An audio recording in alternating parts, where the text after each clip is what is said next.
This is a Danger Entertainment podcast. DangerEntertainment.net.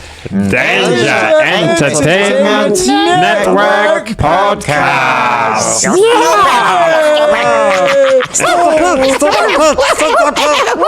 Blow your whistle, blow your whistle. Oh, villages.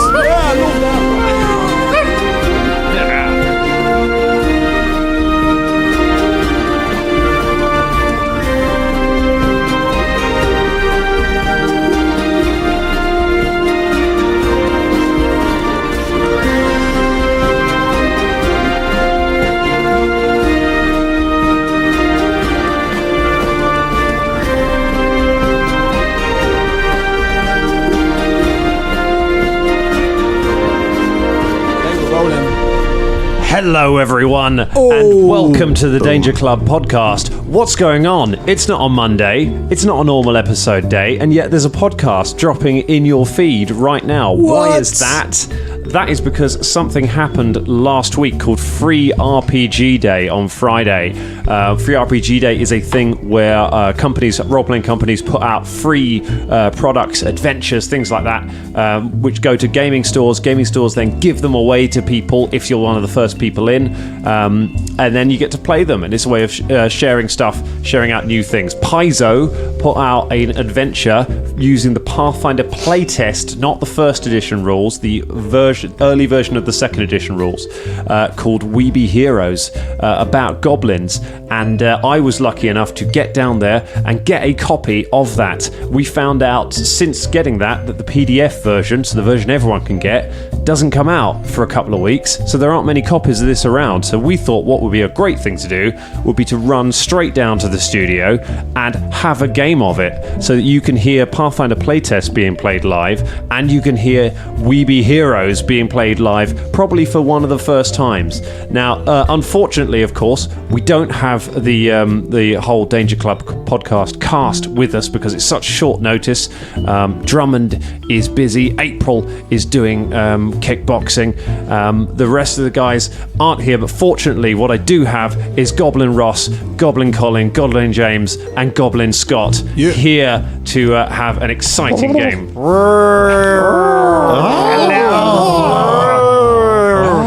This is going to be chaos.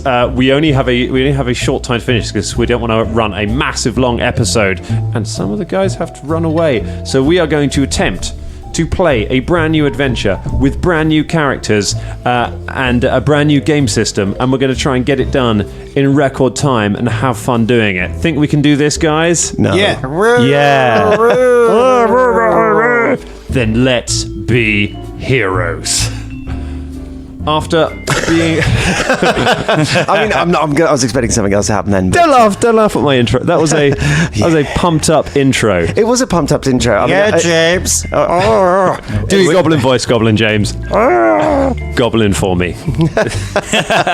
Jesus Christ. I think you've been watching a bit of too much wrestling, haven't you, Dan? Tweet us Jesus. It's been quite... I've been watching quite a bit of classic wrestling. Tweet us Jesus. You said Jesus Christ, so I thought I'd chuck in there. Tweet us Jesus. Your tweeters battle cries have gone way up. You finally hit the watermark. Big up Jesus. Yeah, big up Jesus. Shout out God. Not for nothing, but if we get this episode out today on the 19th, that is, I believe, exactly 1 year since the first 3 episodes of the Danger Club podcast dropped. Yeah. We celebrated our birthday 3 weeks ago on episode 52, but actually we put 3 episodes out in one go. So this is actually our official birthday. We were like the Queen. Yeah. The Queen. We got more than the Queen. Like the Queen. We're like the Queen. Very well. I will do this intro in the voice of the Queen. After being all but wiped out in the Goblin Blood Wars some 20 years ago, the Crookedtoes tribe of goblins abandoned their homelands and moved to the southern reaches of the Fangwood Forest in the nation of Lastwall. Here they came under leadership of brilliant Chief Velkick, who gained miraculous powers of foresight after staring directly into the sun. Under her now inexplicably blind leadership, the tribe put aside their violent ways and strove to live peacefully with their human neighbors.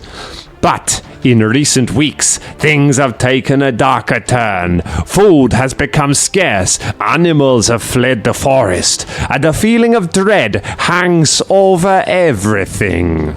With the tribe's best hunter missing, Chief Velkic has dispatched you to track him down, bring back food, and become heroes. Our story begins in a dappled forest somewhere in the southern Fangwood. Some cracks of light are coming down between the branches, illuminating the trail, and several of you have been on the road for a little while. There is a rustling in the bushes, and Goblin Ross, you appear through the bushes. Describe your character for us. So, my character is Seathorn. She is a goblin, obviously. She has a lovely face, a goblin face, with a red bow on her head, a little a band to keep it on her head. She has a little sort of leafy tank top that she's wearing, and she's also got kind of like a leafy skirt as well that comes down to her knees, all covered in leaves. And also, can I say... You can set bounding through the bushes behind you is a big fluffy poodle, white poodle. Nice. With typical like French poodle with pom-pom like white fur on her feet, big round puffy body, and she has a bow in her hair as well, a red bow in her hair. Now, this is a good time to... some people will notice these are not your average piezo goblins. Goblins in Pathfinder, some of you will know, they are terrified of three things. They are terrified of writing, because it steals your soul. They are terrified of horses, because they're big and terrifying. And they're terrified of dogs. However, this dog is part of the team. There's a rustle in the bushes, and a second figure emerges from it. Goblin Colin, who is your character? So my character is called Grenick, and Grenick is one of the oldest, in fact the second oldest of the whole tribe. He looks like a goblin, but with sort of 5 real big teeth that he uses as kind of a racial trait of his kin, where you can use those teeth to like really gouge people. He's also got a really huge axe, like oversized axe, and a big helmet which is the shape of a rabbit. It's like an oversized rabbit's head almost on top of his head, and a big kind of tunic on. Yeah, he looks pretty cool. I feel like for listeners to our regular show, Fulton Battlestone would be good friends with this goblin. Yeah, right. They would look at each other and go, oh, there's a rustle in the bushes. Goblin James, describe your goblin. Well, a goblin steps out into the sunlight, and rather strangely for a goblin, he's dressed in a battered tuxedo, a dinner jacket for everyone concerned, and his name is Pizzazz, and by all accounts, he has a lovely, lovely singing voice. Only goblins don't like singing at all. So he spent his whole life with people running away from him. He's a bard. I know, it's very sad. But they do like this little whistle he's got. He's a very formal goblin. Yeah, he's a very formal goblin. This is a good time to point out to all you goblin players that you have a song on your character sheet for your goblin. At any point, once during this adventure, if you sing this song beautifully, I'm going to let you re-roll any roll. Or you can make me re-roll something that I have just rolled. For the sake of this, there's a rustle in the bushes, and a final goblin enters the trail. Goblin Scott, who has walked onto the trail? This goblin is called Crimsy, and she's got a crossbow, and she's called that crossbow Shooty. Crimsy is a scout and a tinkerer, and has got into trouble around the goblin village for making highly dangerous contraptions and things, including one time where she tried to make a trebuchet and then tried to launch 2 goblins out of it. She's got a little pointy hat and Shooty. When she sees Mitzi, the poodle, she gives it a little pet because she's the only one in the tribe not scared of the dog. She's a good scout and a tinkerer, and apparently friend of dogs. Friend of dogs. dogs. dogs. All right, so you step out onto the path. As you do, the words of Chief Velkick ring in your mind from when you were sent out this morning. Yeah, I only hope. Our tribe very hungry. Chief Scout Grimeye supposed to bring back food, but now he missing. He say he see tracks of food animal, maybe pig, wandering in woods near here. You go, find pig, and maybe Grimeye too. Remember, we trying to be nice now, so be nice to any longshanks you see. At least don't kill them. Find food, and you'll be heroes. You hear this a lot in this adventure. It is sort of theme. Almost like title. That's what it's called. So, we'll pick up with you on the trail. You've been looking around trying to find some tracks, trying to find if you can track down this food animal or any trace of Grimeye. What would you like to do, goblins? Can I? I'm really struggling to not do the goblin voice as my real voice as well. Feel free. Can I? It's just so enticing. At key points. Can I, as the mini scout, try and find those tracks straight away? You can, as the mini scout, go ahead and give me a survival skill check. So you should have the survival skill. It works the same as in Pathfinder First Edition. So you're just going to roll that. I rolled a 16, it's a +3, so 19. 19! A 19! That's amazing. So skills in Pathfinder Playtest and Second Edition, they work basically the same, except that they can... there are slightly fewer of them. They're easier to do. A 19, that is a success. It is almost a critical success. But it is, because that can happen on skill checks in this. However, it is not. It is just a regular success. But you do find some tracks in the mud. You find the tracks of something that appears to be a pig. And you're pretty sure you have a trail of it going off through the woods towards a clearing. Well, I found a pig feet. Oh, well done. Fairly crimsy, going to a clearing. Oh. Is Yoda here? Someone was going to do it. So, let's just hear the old goblin. What's your goblin called again, Colin? Oh, Grenick!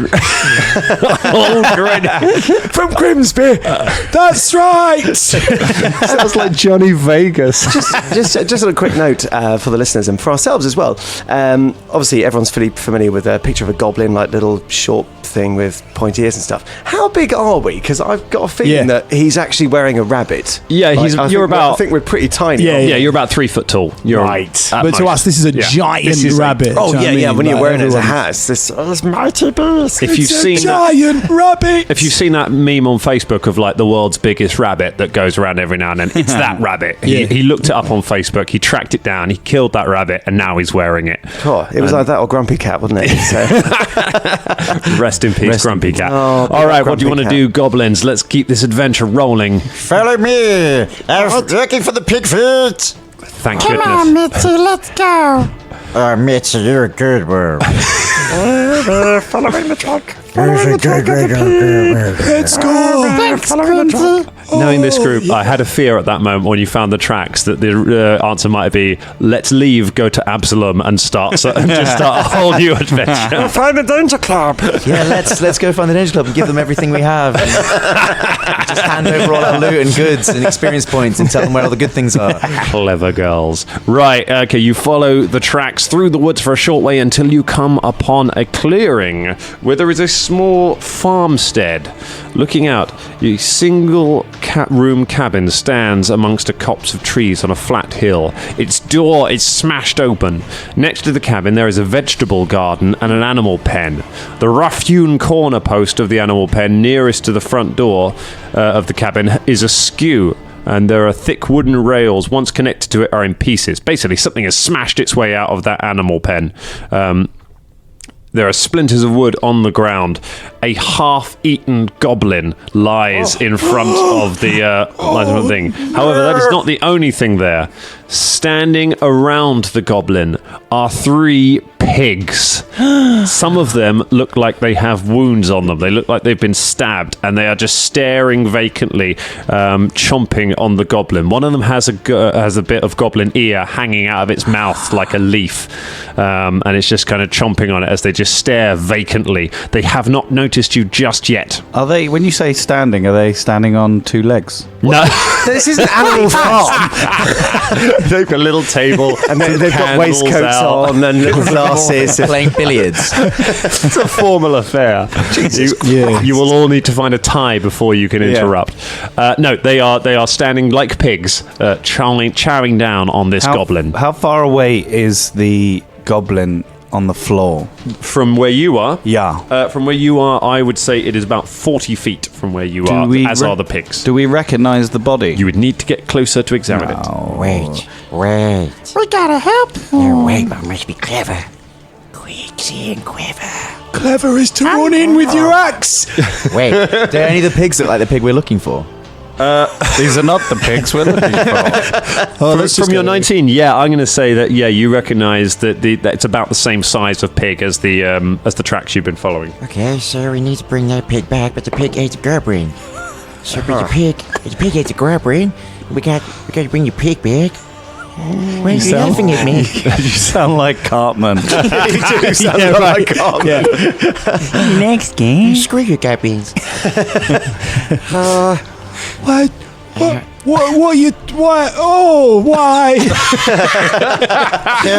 Grennick. What do you want to? Don't you want to just run in and swipe? Grennick, you're so paternal for some reason. I know, I love you. I mean, I like What? you a lot. What did you say? Nothing. You didn't reveal plot. I'm pretty sure you're not my daughter. I've got lots of children, but maybe you're not one of them. I'm okay with that. No, you can my dad. You're a strange one. Oh, this is very touching, guys. Sorry, go on. The pigs finally, after 3 attempts, pass their perception check to hear you talking in the bushes and realise that you're all there. Terrible dice rolls. They stand up, look over in your direction, and one of them lets out a ghostly piggy squeal, which we don't have time to put in post. So here goes. That sounds like you're just in pain. Maybe it is. Is this going to turn into Deliverance? One takes out a banjo. And they make for you. So we are going to roll for initiative. Now, how we roll for initiative in Pathfinder 2nd Edition in this is you roll whatever skill you were using at the time. So, for most of you, it was going to be perception. If any of you have stealth and you would rather roll that, I'm going to let you roll stealth because you were trying to hide in the bushes. Got to check this. It's a natural 1 for the pigs, so a good start for them. So at the top of your sheet, perception should be right at the top of your sheet. If in doubt, you roll perception. If you can give me a convincing argument why you could use another skill, then you can roll. I was about to sing a song. Actually, You're about to sing a song, you can do that in your turn. So I don't think it's performance. No, you would use performance, say, if you were performing as I think has happened recently in the Main Danger Club podcast. If you've been performing at, say, a high society under the sea themed dance party and suddenly something went awry, you could use your performance roll because you're performing as you're doing it. So it's whatever skill you're employing at that time. But the default is perception. So give me some numbers. Let's start with Goblin Scott. 18. An 18 for Goblin Scott, coming in very high there. James. I'm presuming if you don't have perception, that's not a skill that we are skilled in. If you don't have, it should be right at the top of your sheet. Everyone should have perception. Yes. I'd like to use stealth if possible. Yeah, go for it. 20. 20. Nice. Ironically, you failed to perceive your perception. Yes, I did. Colin. 6. A 6. On perception. And Ross. 10. Does Mitzi just go on my go? Mitzi goes on your go, yes. You all go before the pigs. Right. Oh, wow. So we are going to be starting with James because they've not noticed him. So you're Pizzazz, you are going to go first. Now, this is Pathfinder Playtest, so there's no such thing as standard actions, move actions, swift actions, all this stuff. You have 3 actions. You can do 3 things in your turn. Anything that you think might be a thing is a thing, basically. So tell me what you would like to do, and I'll tell you what if it's an action. Right, first off, he's going to take a big deep breath and sing a song to inspire courage. Inspire courage. So that is 1 action. I'm so tired of eating figs. It's time for us to kill some pigs. That's now. This will. They've been eating figs this whole time, have they? So much fiber. So empty. Ask of a goblin. All right. So now this will inspire all of you. So you get +1 conditional bonus on attack rolls, damage rolls, and saves against fear. And you can see at the top. Obviously, everyone at home won't be able to see this, but I'll try and put up some pictures. You can see a little icon there at the top of your Inspire Courage, where next to casting, it's got a little symbol there. That means it's 1 action. So you use 1 action, you start singing, everyone around you gets +1 to attack, damage, and saves versus fear. So that's your first action. You now have 2 more actions. And I can cast another cantrip, can't I? If it takes 2 actions. 2 actions, yeah, because most of them take 2 actions. What would you like to cast? How far away are the pigs? The pigs are currently, what did I say, 40 feet. Okay, that's fine. In that case, I'm going to launch a crossbow bolt at one of them. Okay, so you fire a crossbow bolt, make an attack with your crossbow. That'd be 12, and it's a dex, isn't it? So 5. You should just, next to your crossbow, you should just have a plus next to the crossbow. Yes, crossbow plus lovely. 4. So that'll be 16. A 16 is a hit. Go ahead and roll your damage. You adding your 1d6 conditional piercing bonus. damage. Well, I don't think I get the conditional bonus. You get the bonus as well. Do I really? It affects you. Good. I'm inspired by song. Good. In that case, I got 4. 4 points of damage. You launch a crossbow. You start singing your song and launch a crossbow bolt. It hits one of the pigs, does some damage. You have 1 action remaining. Could I suggest you reload your crossbow? Or maybe move, or you can't fire it again because it's unloaded. And I'm going to go and hide behind near a tree. Okay, you move. So that's a stride action. So you move back away from everyone and stand. Make sure the other goblins are between You got this! Classic Lockhart. All right, so we can move straight on. Scott. Crimsy goes, listens to the song, and goes, Yeah, frickin' hate figs. I'd like to reload fire. Can I do that? Yes, you can. Cool. So, first shot is at your normal attack bonus. Very good. With a +1. Are you firing at the one that's already injured or one of the new ones? The lead one. The lead one. Okay. 19. 19 will hit. Stick the pig! Let's not Lord of the Flies it this early. That's, with the bonus, it's 6 points of damage. 6 points of damage, and you kill the first pig. You put a bolt right between its eyes, and it goes down, dropping the goblin ear from its mouth. We're having bacon for lunch this time, boys. No more figs! Second action, you reload. Third action, you fire again. Now this one you have a -5 to because it's your second attack of the round. When you attack multiple times, so you can attack 3 times in second edition if you want, but the first attack has a -5, the second attack has a -10. So you still get your add whatever your bonus is and then -5. You tell us. Is that diminishing returns? It is diminishing returns. I get a +5 to this anyway, so that would just be a normal whatever I roll on the die, right? Whatever you roll on the die. Plus Flat the check. song, so it's just a +1 to this attack. Which is a 6. 6 does not hit. It goes sailing across, hits the dead goblin on the ground. But he doesn't. He's already dead, so that's fine. Ross! Seathorn is going to come look at the pigs, and she is going to cast Tanglefoot. Tanglefoot! As a cantrip. All right. You have to make a... oh, no, wait. So I have to attempt a ranged attack against target. Yep, that's attempt a ranged touch attack. Yep, so roll make a ranged attack. So if you've got a crossbow or anything, it will be the stats for that. Okay. That will be the same. Any kind of ranged weapon will give you the right bonus for that. That's going to be a 5. A 5. A 5 does not hit, I'm afraid. It's not far off. Attack is quite low. Touch AC is quite low on these, but it does not miss. So you cast your cantrip, cast Tanglefoot, and you fire a sticky blob at one of them, and it just flies wide and just splatters against the wall. Tanglefoot is not quite as powerful in 2nd edition as it is in 1st edition, which is great because, my God, I have lost a lot of monsters to those stupid Tanglefoot arrows. That was... All right, you have one action left. That was 2 actions to come. Most spell casting is 2 actions, so technically it was 3 because the range is 30 foot for Tanglefoot. That's right. So I would have had to move 10 foot so that's into your range. That is your go. But it's Mitzi's go. It is Mitzi's go. Mitzi, get that little piggy bastard. I do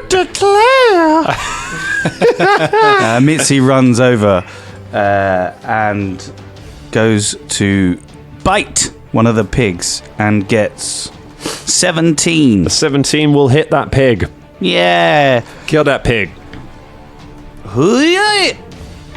Oh, flippin' heck. That is... Remember to add the damage from Mitzi's inspired by the song. Oh, yeah. 12 points of damage. 12 points of damage. Mitzi just buries the pig into the ground, hitting the lamp already. Jesus Christ! New edition, same beef with the lamp. Mitzi comes barreling in and just murders the pig. Just tears it apart, slams it into the ground and starts bouncing up and down on it. Oh, you're so pretty. Just blood splattered over her pure white fur. Yeah. Oh my God. mean, Deadly poodle. I'm not really scared of the dog, but fucking hell I am now. I hate dogs, but he loves me, so, you know. I've seen bigger animals than that on my trails. Anyway, this is not a time for this conversation. You've got a bit, on, Granite. You've got a bit Jon Snow. Oh, Jon Snow. You've got perfect ways of talking, you know. What are you going to do, Granite? Creepy. That's real creepy. Can we stop been these on- pigs having a go? I've been on lots of travels. Anyway. Yeah. Granite would like to go over and sweep them with my great axe. Cool. So that is a move action to get over there, and then you make an attack action. Yeah, I've got some sort of goblin scuttle. But I'm not going to use that yet because Okay. I don't know what I'm doing. All right, here we go. Oh no, it's not great. So I should have known this. I'll edit this out. Yeah, only your bits. 9. 9, no good. So you come running, you run up to it, you swing your massive axe. So your goblin scuttle, that works. If somebody moves up next to you, Okay. you get an immediate free 5-foot step, so you can move forwards. Great, okay. One thing to bear in mind in this, like we've talked about in some other stuff, attack of opportunity is really rare in 2nd edition. So Okay. don't worry too much about people just hitting you if you happen to move near them. Okay. It doesn't happen as much in this. It's more specialised. So you've got one action left. So you've moved, you've attacked. You could try and attack again with a penalty.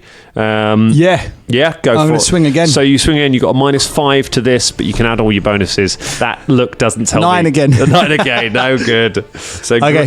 Gredick runs over and just starts flailing away at the pig, doing nothing whatsoever. Oh, here, little piggy.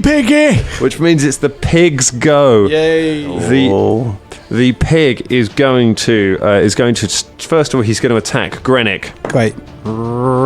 That is going to be it's a 16 to hit Grenick. And is that So against against my your armor, your AC. 16. 16 exactly. So that hits. These pig. Oh, sorry.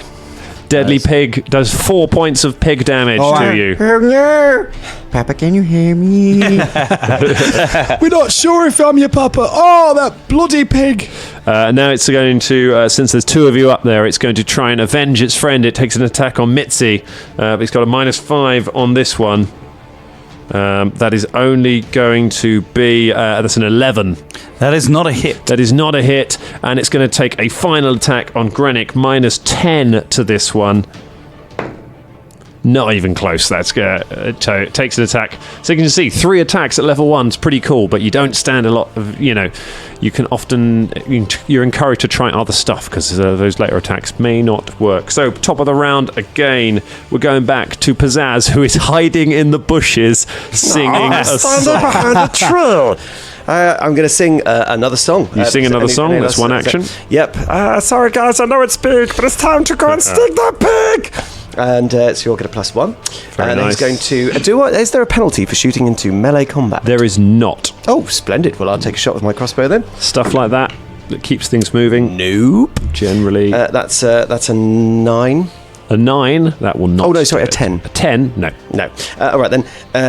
Oh, no, I was going to do something else. That's fine.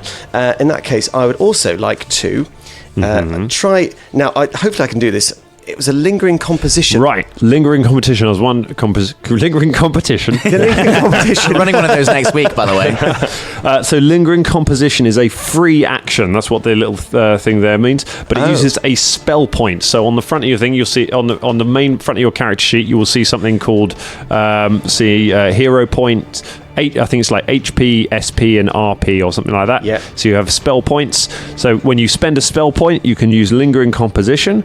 Go ahead and make a perform check. DC is 13. Very good. Whoops. If you make this, Oh, yeah, smashed it. 19 plus my performance, I presume, so that's 25. 25. That is a critical success. Yes! That means that your inspire competence, your inspire courage, now lasts for 3 rounds. So you don't have to cast it again for the next 3 rounds. It's just going to keep. Everyone is so inspired by your amazing song. Such a good song. It's such a good song. So good. Thank you. What do you want to do? Not you, it's my song. We're going to say you have to reload your crossbow with the last one because you didn't reload it last round. So And I did. I you think moved and hid behind a tree. You sang, fire, yeah. and moved. So that second action will be reload. Third action will be firing. So that is your turn. Right, Scott. I would like Crimsy. Crimsy. I would like to reload, so I get 1 shot this round. Sounds good. I sight that pig down who's attacking Grenick, and I go, Oh no, you didn't, Piggy. No, you're gonna have some woes, because this goblin, has got daddy issues. I think you got that issues. Adding some layers there. Yeah. it's, oh yeah, fucking hell. I'm still inspired on as well. So, You are still inspired. It's like a 24 to hit. A 24. That is a critical hit. In second edition, a natural 20 is a critical hit, but also getting 10 over the number you need is also a critical hit. However, getting 10 under is a critical failure, as it's a 1. Now, there is no rolling to confirm in second edition, so you simply double your damage dice and then double anything that's on it. Thank So, the Lord. so your damage is what, D8? With a heavy crossbow. Oh, is it a heavy crossbow? It's a D10. It's a D10, so go ahead and roll 2D10. 2D10 of damage. Level 1 goblin, everyone.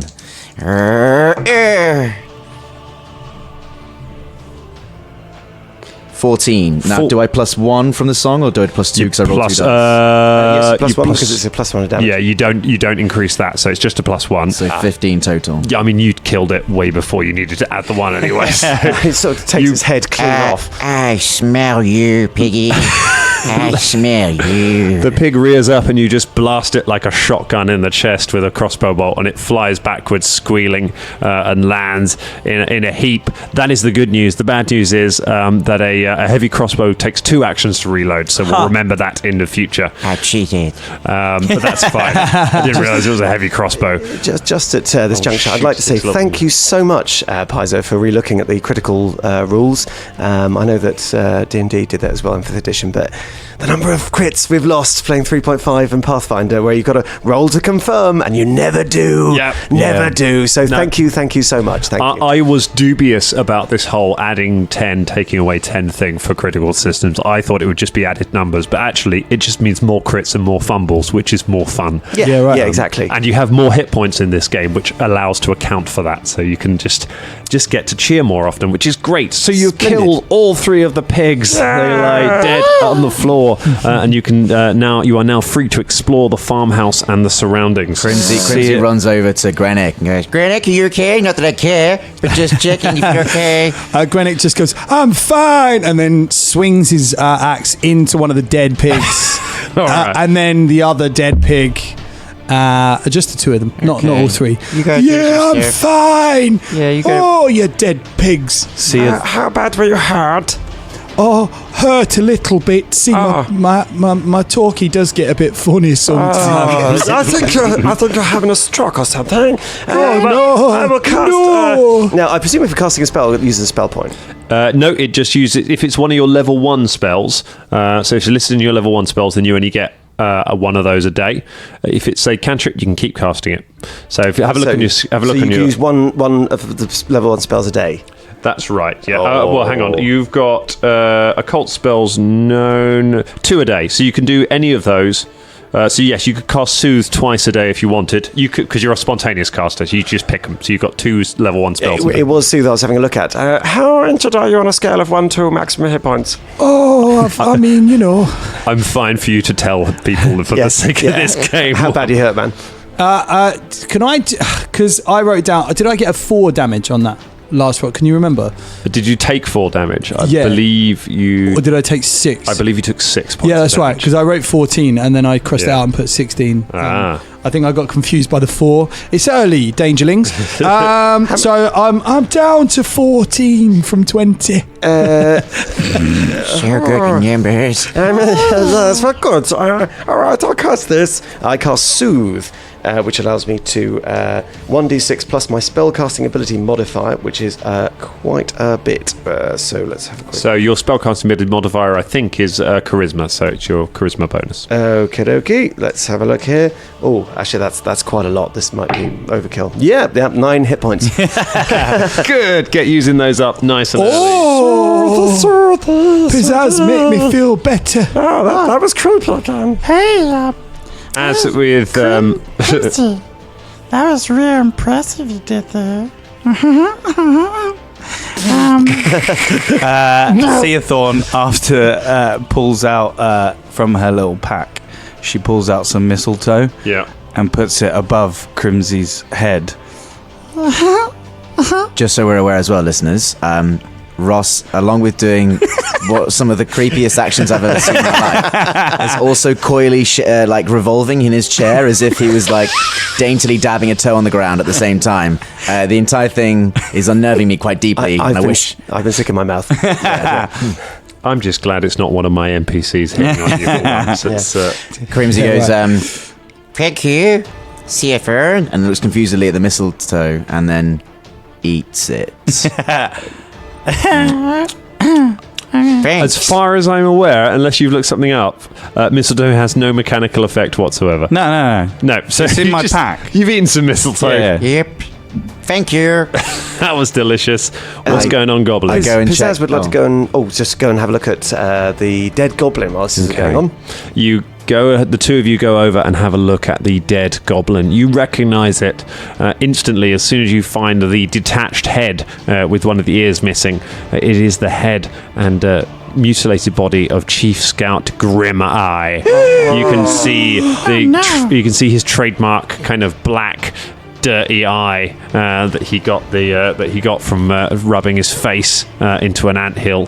There's that sort of smell. It smells like an off Scotch egg. Just the eye. The rest of him just smells like a body. But the eye is overpowering the rest of it. He lived up to his name. He's got, only Ross will appreciate that. He's got Hulk Hogan WrestleMania 9 eye. It's grim. So That's how he would have wanted to go. Crimsy expresses shock and goes, Oh no, my mentor and potential other father figure in my life. You got a lot of doubts. do you feel okay about it? No, Grim-Eye died. We must avenge the death. Maybe we What? should No. check out this hut and see what's inside. Now wait a moment. We were sent to. Bring food. We got free Bring food. pigs. We got 3 pigs. Free pigs. we all high five. We all high five. Goblin high five. We're gonna put it in. Goblin high fives. Do it. It's fine. Goblin high five. They can't even high five. They can't even do it. We're so excited because we fucked it up. Oh, yay! Oh, I'm going to have to cut that. Jokes. We've got any time. We have to make up our sound effects on the fly. So you explore the. You have a little look around the house while you are here. You find a few bits and bobs. You find the bones of some humans, freshly gnawed, and a lot of blood in the house. The door of the house has been smashed open, so it looks like a small farmstead. You reckon these pigs probably lived here. Whatever turned them into what they are caused them to break out and eat their owners. The owners have been devoured. You find a couple of items, though, searching around. Looking through Grimeye's equipment, he has a bottle which is called an Eagle Eye Elixir, which makes you better at perception, I believe, and a feather token of a bird, which you will be fairly familiar with from the main Danger Club podcast. It creates a bird that can deliver a message. I didn't do that in character, sorry. Oh! I always liked things, Grenik. What? Sir Longshank died here. Yeah. Wow. Go ahead and give me some perception. These bones, checks. human I bones. think the pigs went mad. I got a natural one. Oh. Mitzi Okay, also a got natural one. Did anyone get? Anyone got 10 or over? Yeah, I got 23. 17. 3 and a 10. So not Sia Thorn and Grenick and Mitzi, but the other two. Pizzazz and Crimsy. You hear far off in the somewhere in the distance a war horn blowing. You hear the horn? Hear it? Horn of war. My girl. I quite like it. I put a little tune to it and make it a bit jazzy. And then a little while later, you hear another one. You've got a pretty good idea of the direction that they're coming What you from. guys talking about? Two horns, two blasting horns, that means wild wings. Wow, Yeah, wild wings. Wild wings. Wow, Yeah, you wings. know they're like wings, but they're covered in a wild sauce. Wow, wings. Wild wings. Wow, wings. Wild wings. Where can I get these wild wings? Blow me away. So, no, Let's just see you here. I can hear. I got the horns. The horns. The blowing the horns. Yeah, I know you got the horns. I heard the Where'd horns. they blow the horns for? I think they come from there. Pizzazz points in the direction of the horns. Yeah, can we, do we, in our limited goblin knowledge, know Yes. what the fuck those things are and if there's an army coming towards us? You are not familiar with you don't know about any war horns that have been around here recently. So this is a new thing. You're aware of what a war horn is, but Maybe it's a traveling band. Okay. This could be my big break. Yeah, maybe. Let's go get to a job. Can I make Yeah. Can I make a warfare law check? yes, you So I got can. a +1 in that, Yeah, go so- ahead. No, you don't know. Don't worry about it. Oh, nothing yet from Greenwich. I'm using the same green die. That, is usually quite good for M. So we've got the dead pigs, we've got the food, right? We just need to take that back to the village. We found Grimeye's dead. Yep. What do we need to do next? What are we trying to do? What are we trying to achieve next? Is it getting closer? you can all hear the war horn now. Three horns we mean gotta wild hide. walkers. Oh, wait. Wild walkers. If this not traveling band, it could be trouble for tribe. Yeah, we gotta hide if Yeah, they're it's coming No, close. no, we need to warn them. What are you No, that's- talking about? They're coming closer. Don't sound very friendly. We could use the feather tokens and a message to the chief. Not yet. Let's hide. Let's hide out in the bushes. I say hi. Okay. Mitzi and Seathorn go into the bushes. Go ahead and make some stealth checks, everybody. Can I make a survival check as well to help these guys hide? Yeah, sure. Shit. So would you like me to make a stealth and a survival? Go ahead and make just a survival check. Okay. I need all you've got. And if you fail it, they'll all fail. Oh dear. Oh, Grenick. Not very. He's not having a good game. Grenick! Oh, Grenick. Can I use survival? Yeah, go on. Cool. Make a bit of a whack. I got a 15 on my survival. 15, really good. All right. Pizzazz, 7 on my stealth check. a 7, Grenick. I don't have stealth, so So it's just a flat die roll then. It's just 5. 5. 14 for Seathorn. Or 14. Okay, so 2 of you are very bad, but unfortunately the other 2, Seathorn and Crimsy, managed to kind of cover all of you up with leaves and give you some decent disguises, and you're able to push through the woods and have a little peek through the bushes at where the noise is coming from. Looking down, you can see you're looking down on the top of the hills to where the entrance to the valley where your tribe lives is.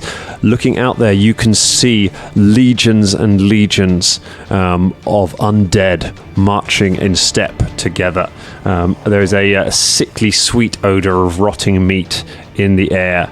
You can see skeletons marching in lockstock under a cloudy sky, moving southwards. Outriders robed in shadow sit on pale horses, scouting the area around, and eagles on rotting wings are flying above. The army is heading in the direction of the valley where the tribe live. You reckon that they are probably a few hours away from arriving where the tribe are. We need to send message right now. Message to Yeah, Chief. send message. Send a message. Wow, wings. Who's gonna do it? Wow. Send it now. Whoever can use magic. I can. Well, Okay. Oh, you can. Where are you from, Seathorn? You're so mysterious. I'm from the village that we're from. Different part of From the village. south. Different part of the village. yeah, the south part of the village. No one goes there. Yeah, that always sounds different. Yeah, from the northern part, aren't you, Granny? I've been on many trails. That's one thing. Send a message, Pizzazz. Do it. I will. Do it now. So I'd like to. Is it? I could just use the Works. talisman. Yep. You can go ahead and straight away use it. I would like to send a message in the form of a sort of lilting ballad to the village to warn them of the impending doom which is bearing down upon them and tell them to get out of the way, get out of the valley. All right, send the message. What would the rest of you like to do now that you've sent the message? Do you want to try and get back to the tribe, or We gotta get back to the tribe. What about the pigs? you can Fuck take the pigs. No, don't. Okay. No. No, I mean, I'm not eating fucked pig. our friends are gonna It's delicacy in die. Auckland. I don't care. Mitzi the wolf is gonna help me. Actually, that's not true. I did fucked pig. Realistically, can 4 goblins pull 3 pigs? No, we just take one. Okay. I don't know why it's attacked in. Are we? So sorry. Where's the army in relation to Wells in the Valley again? So you reckon it's got a couple of hours before it arrives on top of the village, which means it's probably got about 1 hour before it marches through the area where you are. It is heading in your direction, but you've Okay. got a little while off, while yet. And if we drag the pig, it would because it took us about was it half an hour to get to where we are here? Yeah, about between all of you, you could carry one of the pigs without taking too much. Can we? I mean, do we need to take the whole pig? Can we just take? The No, we take the full pig and not the better pig. Full pig. Sir, help me. I mean, I said that out of character, but right. Yeah, no, I'm answering in character. We take the whole pig. Take the whole pig. Back to the valley, we take the whole fucking pig. Back to the valley, we take the whole pig. Back to the valley, and then we all gonna die to zombies. Wow, wings. Let's go! You hoist one of the undead pigs up onto your shoulders All right. and carry it back to the village.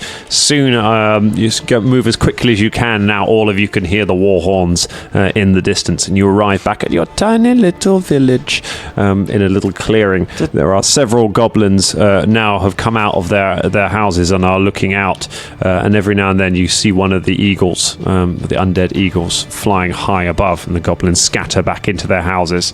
You approach. Chief Velkic comes hobbling out with her little stick and the shroud across her eyes as you approach.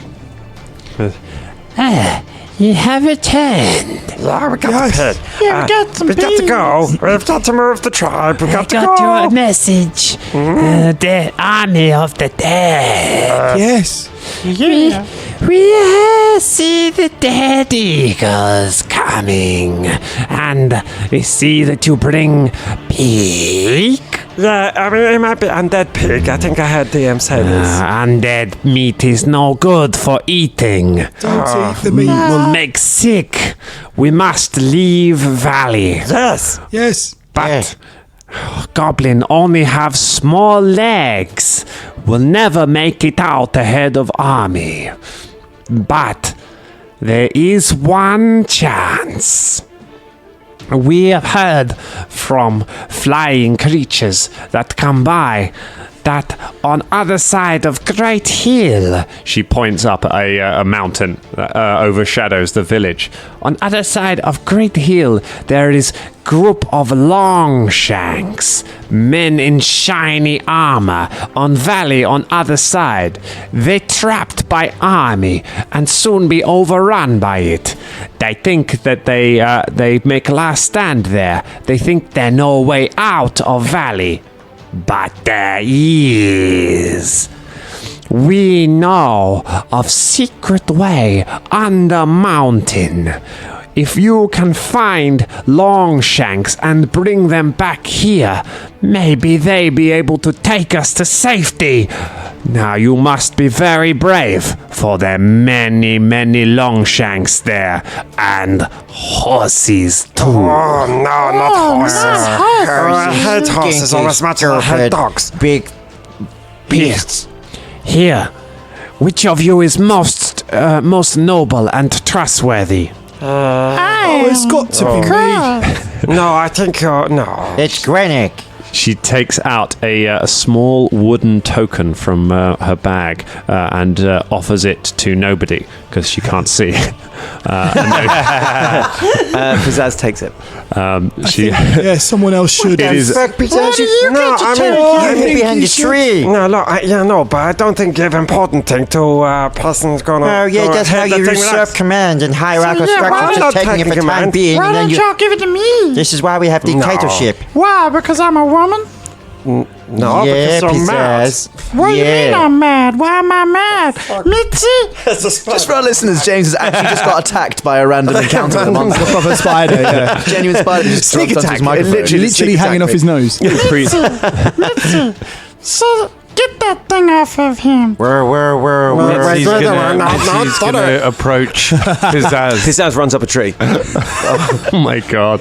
All right, right. Go ahead and make your climb check, and then at some point I will explain the plot item that you've received.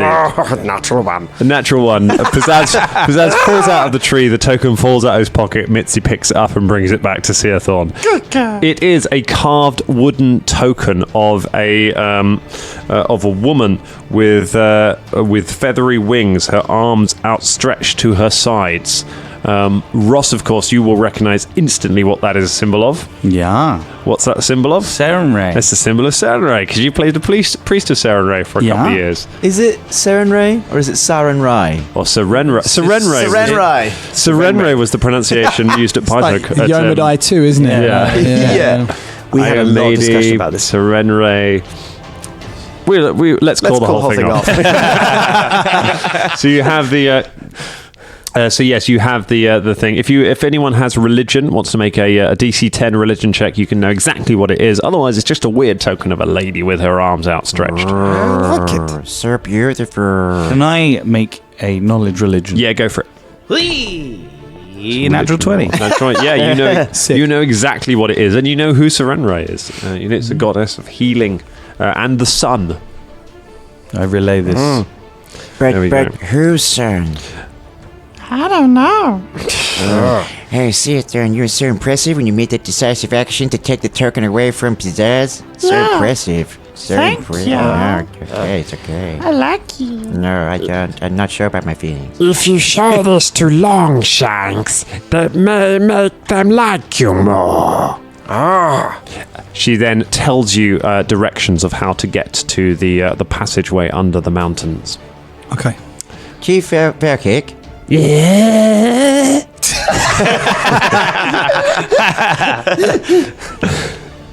Undead. The rotting. How they blow horn? They have lung zombie. Lung zombie. It still have air in lungs, and they have another zombie comes up behind it and squeeze it, and they go.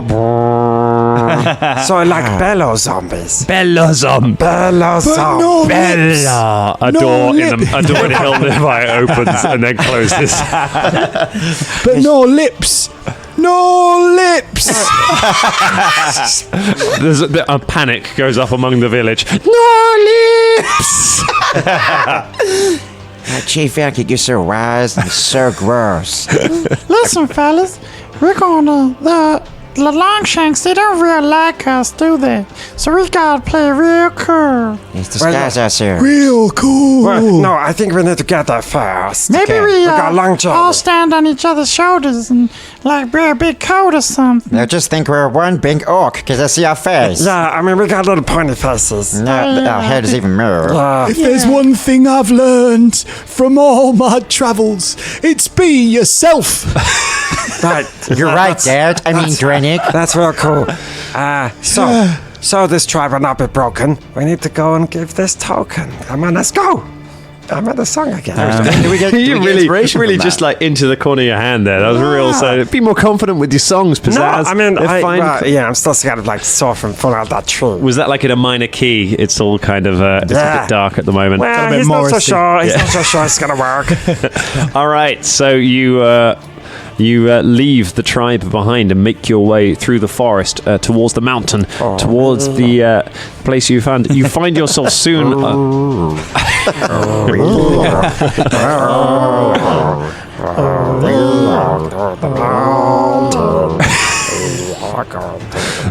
Calm down, goblins. At one point, one of the eagles flies overhead, and you're forced to take cover. But it flies on. The eagles, Bebo. Hey, Pizzazz? Pizzazz? Yeah? Zombie eagle? Yeah? Need feathers to fly? Yeah, I was wondering this myself, but I was thinking how do you fly? maybe like the bellow zombie, fill with air, and then it just sort of flow. I don't know. Tremendously fat, like a zeppelin. Yeah, that's what I'm thinking in my mind. You know, I think bellow zombie is key to entire zombie military. You take out bellow zombie, entire army collapse. Oh, we should kill them. Later, when we say long shots. Okay, good. Go ahead and give me some give me some survival checks to find the path. Oh no. Oh no. 19. Anybody listening? Just like I'd never normally roll this well for Caragor One Fang. Like the Iron Fang dice that I've got love this goblin character and they hate my orc. Half orc.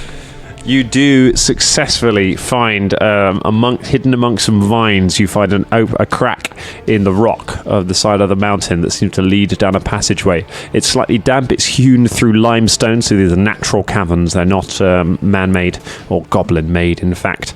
And it is very dark in there, but it's fine because you've all got dark vision because you're goblins, so you don't need a torch or anything. It's a little bit damp. There's a bit of water trickling down the side, and you can see a dark passageway stretching away ahead of you into the darkness. Oh, behind these vines, sort of reminds me of some mines. I'm making songs again. Yeah, you're okay. Can man. I use You're Missy okay. I don't you scent too. ability Yes. to see if, like, do we know if the humans have come through here? at No, all? she said the humans don't know Don't come about through. this. Okay. Like for anything alive, like if she can smell anything. Okay. There's like go ahead and give go ahead and make a perception check for Mitzi.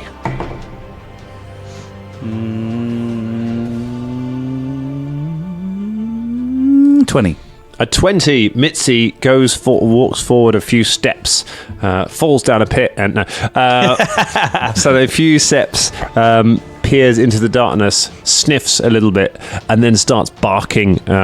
That you can see ahead of you, the passageway splits in two and goes off. It seems to be going around a large pillar, so you reckon it's one cavern, but the passage there's a big pillar in the middle that's kind of going around and rejoining on the other side. But Mitzi is barking at. It goes a little way down one of the passageways, and then it keeps barking up at the ceiling. As if she can smell something a little further down the passageway. What is it, Mitzi? Oh, my wolf has smelled something. I say barking, yipping. Yeah. Yeah. I mean, I like how none of you have said anything I'm about pretty me sure it's a calling out a dog. wolf as well. yeah, well, that's I the was first just time you about called to. it a wolf. You know, I did it earlier as well. half a second in front of me just then. I was about to say. Yeah, I mean, it's a dog. No, it's a wolf. It's clearly a wolf. I Pretty sure sort it's of a dog. creep up to Crimsy. Hey, Crimsy. It's not a wolf, you know. Crimsy looks very carefully at Mitzi, the dog, looks back at Pizzazz and Grenek, and then looks at Seathorn and goes, It's a wolf.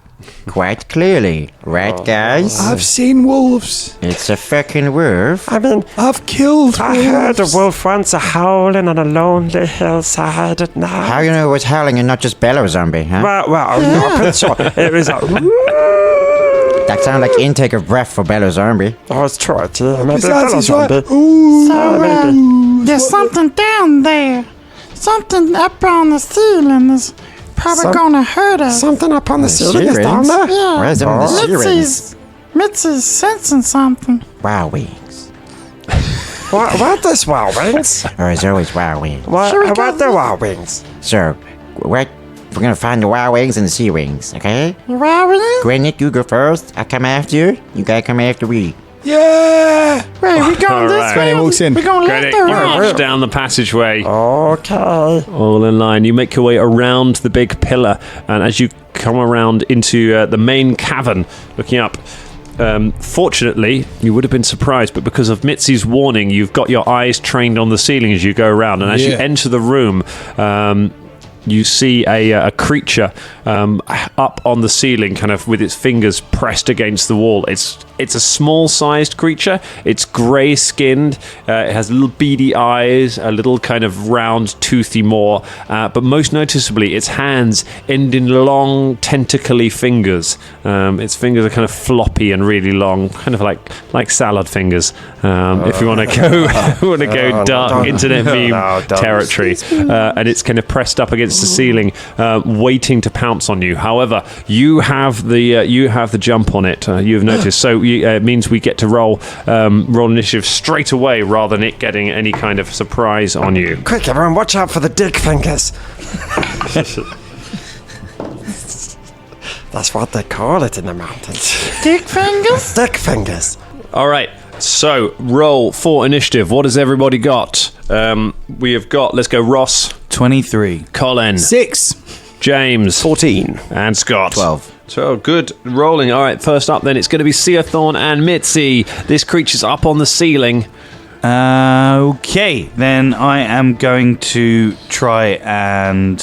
Oh no, I won't tangle for it. I'm going to throw a javelin at You it. throw a javelin. All right, go ahead and make your attack. Yeah, that's not going to be good. It is... Sorry, just try to find it. 7. A 7, no good. It moves out of the way. The javelin hits the wall and falls on the ground. That's your first action. I'm going to try again. How many have I got? I have got... Doesn't tell me how many. All right, we'll say 5. Okay. All right. Going to try again. And I get a -5, yeah? Yeah, -5.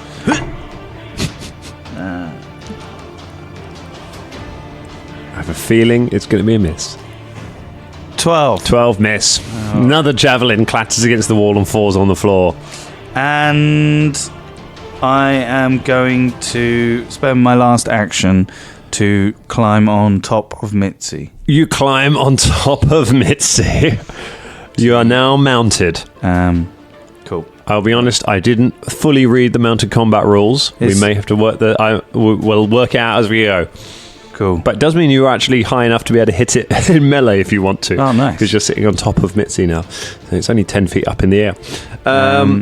All right, let's go. Pizzazz. What's going down? Wait right, a well, second. Oh, yeah, sorry. Mitzi's go. Mitzi's go. What's Mitzi want to do? I'm not like Drum. I don't forget my animal companion. You're not here, Drum. When he's not here. Let's. It is true, though. Can Mitzi jump up and bite? Mitzi, if Mitzi can pass an athletics check, I will let her leap up high enough to make an attack. Alrighty. But I'm going to give her a -2 on the attack because she'll be flying through the air. Okay. You're on the back of it. Yeah, it doesn't matter. Hey! 8. 8, no good. Mitzi just kind of hops up and down like a poodle would, just kind of bouncing up and down with you on her back. She's just gonna run around in a circle like a dog does when they see like something above them, and then you just go. Mitzi pulling her weight. Pizzazz. How far away is the creature? It's 10 feet up in the air, and it's from where you are in roll initiative, it's about 20 feet. Okay, right, so 30 feet total. 30 feet. Very good. Well, I'm going to sing a song. Okay. I'm sure the doubt about you lingers, but here's a song to help you fight dick fingers. And I'm going to sing the song to inspire you all. Okay. Do I have to make? I don't think. No, you don't have to roll for that. No. It's automatic. Everyone gets a +1. If you want to do your extended one, then that requires a check. Not for the moment. Okay. But then I'm going to cast another cantrip I've got, which is telekinetic projectile, and I'm going to hurl a loose, unattended object in range at the target. Okay. So I'm presuming it'll be rocks around here. Yeah, you can hurl a just rock. So it'll be bludgeoning damage. So I'm going to make a ranged attack. Come on, no. No I good. I rolled a 4, so A 4 is not going to be enough. You no. throw a rock, but it misses the creature. Uh-oh. Balls. So you got one action left. Oh no, it's No, that's two actions. two. There you That's go. me done. That's you done. Crimsy. Hello. Crimsy's going to fire. Okay. And then take 2 actions to reload, I guess. All right. Don't forget to get a +1. You will see if it helps. You're probably going to help. It's a total of 23 to hit. 23 will hit. It's not a crit, but it does hit. Fucking yeah, smell you. This ain't no pig. It's a 9 damage. I've just got to say, like, not only are your dice rolling well, but I think you and Ross might have goblin dice, because Ross, your cursed dice are actually rolling really, really well. That's a good hit. Great. Compared to Better than Fulton. yeah, that's true. You blast it with a crossbow roll right in the chest, and it kind of staggers and goes. Dick finger talk more. I'm hot. So weird. Saving so much time in post on this. These great. Yeah, I'm a right. human Sirenscape right now. Good. Yeah, keep them going. All right, it's the creature's go. The creature looks around at all of you, realizes that the main damage has come from Crimsy, but Crimsy's out of range. Yeah, fucking right I am. So it's going to use a move action to climb down a stride action to climb down the wall, so that it can get within range of Crimsy. It has 10 feet of reach, and then it stretches out with its long fingers. Dick fingers. Oh, dick fingers. Stretches out with its my dick goodness. fingers at Watch out, Crimsy. Crimsy is coming for you. Dick fingers. Oh That is going to be a 17 to hit. Which is my armor class. That- And turns out in 2nd edition, if you match the armor class, it's not a hit, it turns out. That's the thing. Nice try. That's a new thing. That's the revised. playtest I'm pretty rules, sure, yeah. That's an errata that was just texted directly to Scott from Paizo. Yeah, you had it. Thanks, in there. Jason. Thanks, Jason. Bolton. I Jason. appreciate Yeah. Yeah. 3, 5. That is 7 points of bludgeoning damage. It's dick fingers. Plus, because of its strangling fingers, the wibbly fingers wrap around you, Crimsy. You are now gripped by its stretchy fingers. Oh no, it's grabbed within the dicks. Oh no! Who else is nearby? It's going to try and attack against Krennic with its final action. It could constrict and do immediate extra damage, but it's going to try and get 2 of you, and it ain't going to do it. It stretches its fingers out to Krennic, but Krennic, you wave your enormous axe away at it and keep its wibbly fingers away from you. And it is now your go. All right. So, Krennic. hit it with the axe. Yeah. Yeah. Oh, I'm gonna get you. Oh no! That's better. So that is because I wasn't going to do this. That's 24. 24 hits, not a crit, but it does hit. Not a crit, eh? All right. So the damage on that is 1d12 plus 4. I thought it was a d6. Anyway. 1d12 plus 4. That's insane damage. Yeah. That could well That's like kill it. Fulton damage. Oh, this is gonna be. He's got a great ability that I didn't use. So I was like, I'll use the next one. He's not going to survive this here, is he? 13. He doesn't survive this hit. So What was it? A choker has an ability called Yank. We've already called it Dick Fingers. It's already gagging my character. It's gagging. Yeah. Oh my god. So- Let's not add to the... What I could have done on that, which I should have done, but I was going to save it to use a bit later on. There's a big shocker. If it takes a hit, if it takes a hit while it is grappling someone with its stretchy fingers, it can make a free action. It can make a check against the Fortitude DC of the character. So that would have been your... Let's do it on... Let's just see what it would have been. What's your Fortitude save? This is what you could have won. Yeah, right. Yeah, Okay, what's cool. your Fortitude save bonus? It's +2. +2, so it means your DC is 12. So it would have gone... It would have made it, which would have meant that you were pulled in the path of the blow and the attack would have hit you instead. Oh no! That's cool. Imagine that. So just we're clear, can we also play our maybes and could have beens when we roll like maybe critical hits, like just to see how much damage we would have got? That's what we would. It's just a great ability, isn't it? Choker. Crazy. That's one of the nice things in second edition. Most monsters have one like weird ability that nothing else has. There's much less. First edition monsters tend to be quite standard in what they do, and this one they've just been like, nah, just give them weird stuff. So every monster has something weird that it can throw out. Thank you for telling us that. Because, Yeah, but this choker is Dick Fingers likes to have a he's called a yank. choker. So the Yankee choker is not going to... Goblins. It sounds like something that cousins would do to each other. Goblins, settle down. It's dead.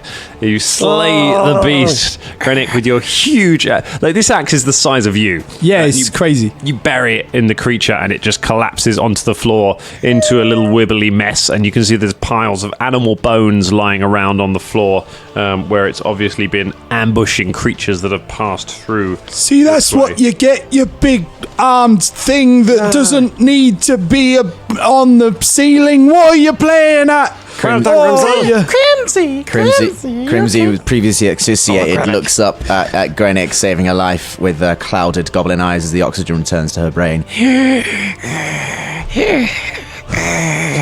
Crimsy, Thank you. I am your What? No, don't wait. friend. Crimsy goes, Yeah, cool, yeah. Yeah. Yeah, me too. I'm your friend. Just friends. No, we're friends. Oh, you little scamper. I'd sort of ruffle your hair. All right, don't do that. You ran around in my teenage years. They were the hardest ones. Never mind, okay? We're friends forever. So, looking... Mitzi's just still bouncing around the room. Friend. Right, so looking through the bones on the floor around the underneath where the creature was, you find a couple of gemstones that look quite valuable. And you find a sleep arrow. Oh, look at that. If you None of us can use that. No, if you have a look at your sheets, you'll notice none of you have a bow. However, you can stab somebody with it like that. It can be used as an improvised melee weapon. Cool. Yeah, I should try to do that. Hey guys, have we got any like good berries or like juices or nice things to make me feel better? Cause if it get choked by a choking Yanko again, I'm gonna die. Nobody wants you to I die. got a healing potion if you want it. Pretty expensive though. Do not have any spells. Yeah, but I want to save him just I in mean, his case. literal hit is very, very parts. Yeah, but if I use it, it's the end of it. You got no other, just one, is it? No, I got 2 healing potions. All right. Y'all want one? I've got one. I mean, I'd happily Where'd give you fucking it get to all these you. fucking healing potions from? What the fuck? I'm like a cheese scared. Did you not pick any up, Crimsy? Oh, you little... Ruffle her hair. Well, I mean, I didn't get any either.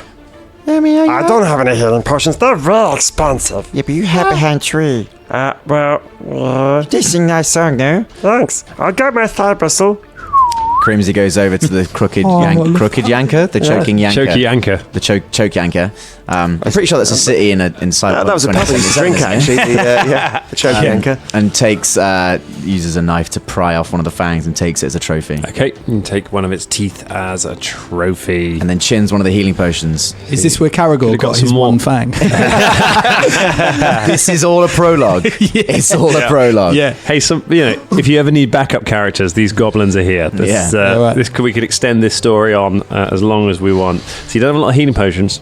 So we've got. Should have gone to Green Michael's quality goblin.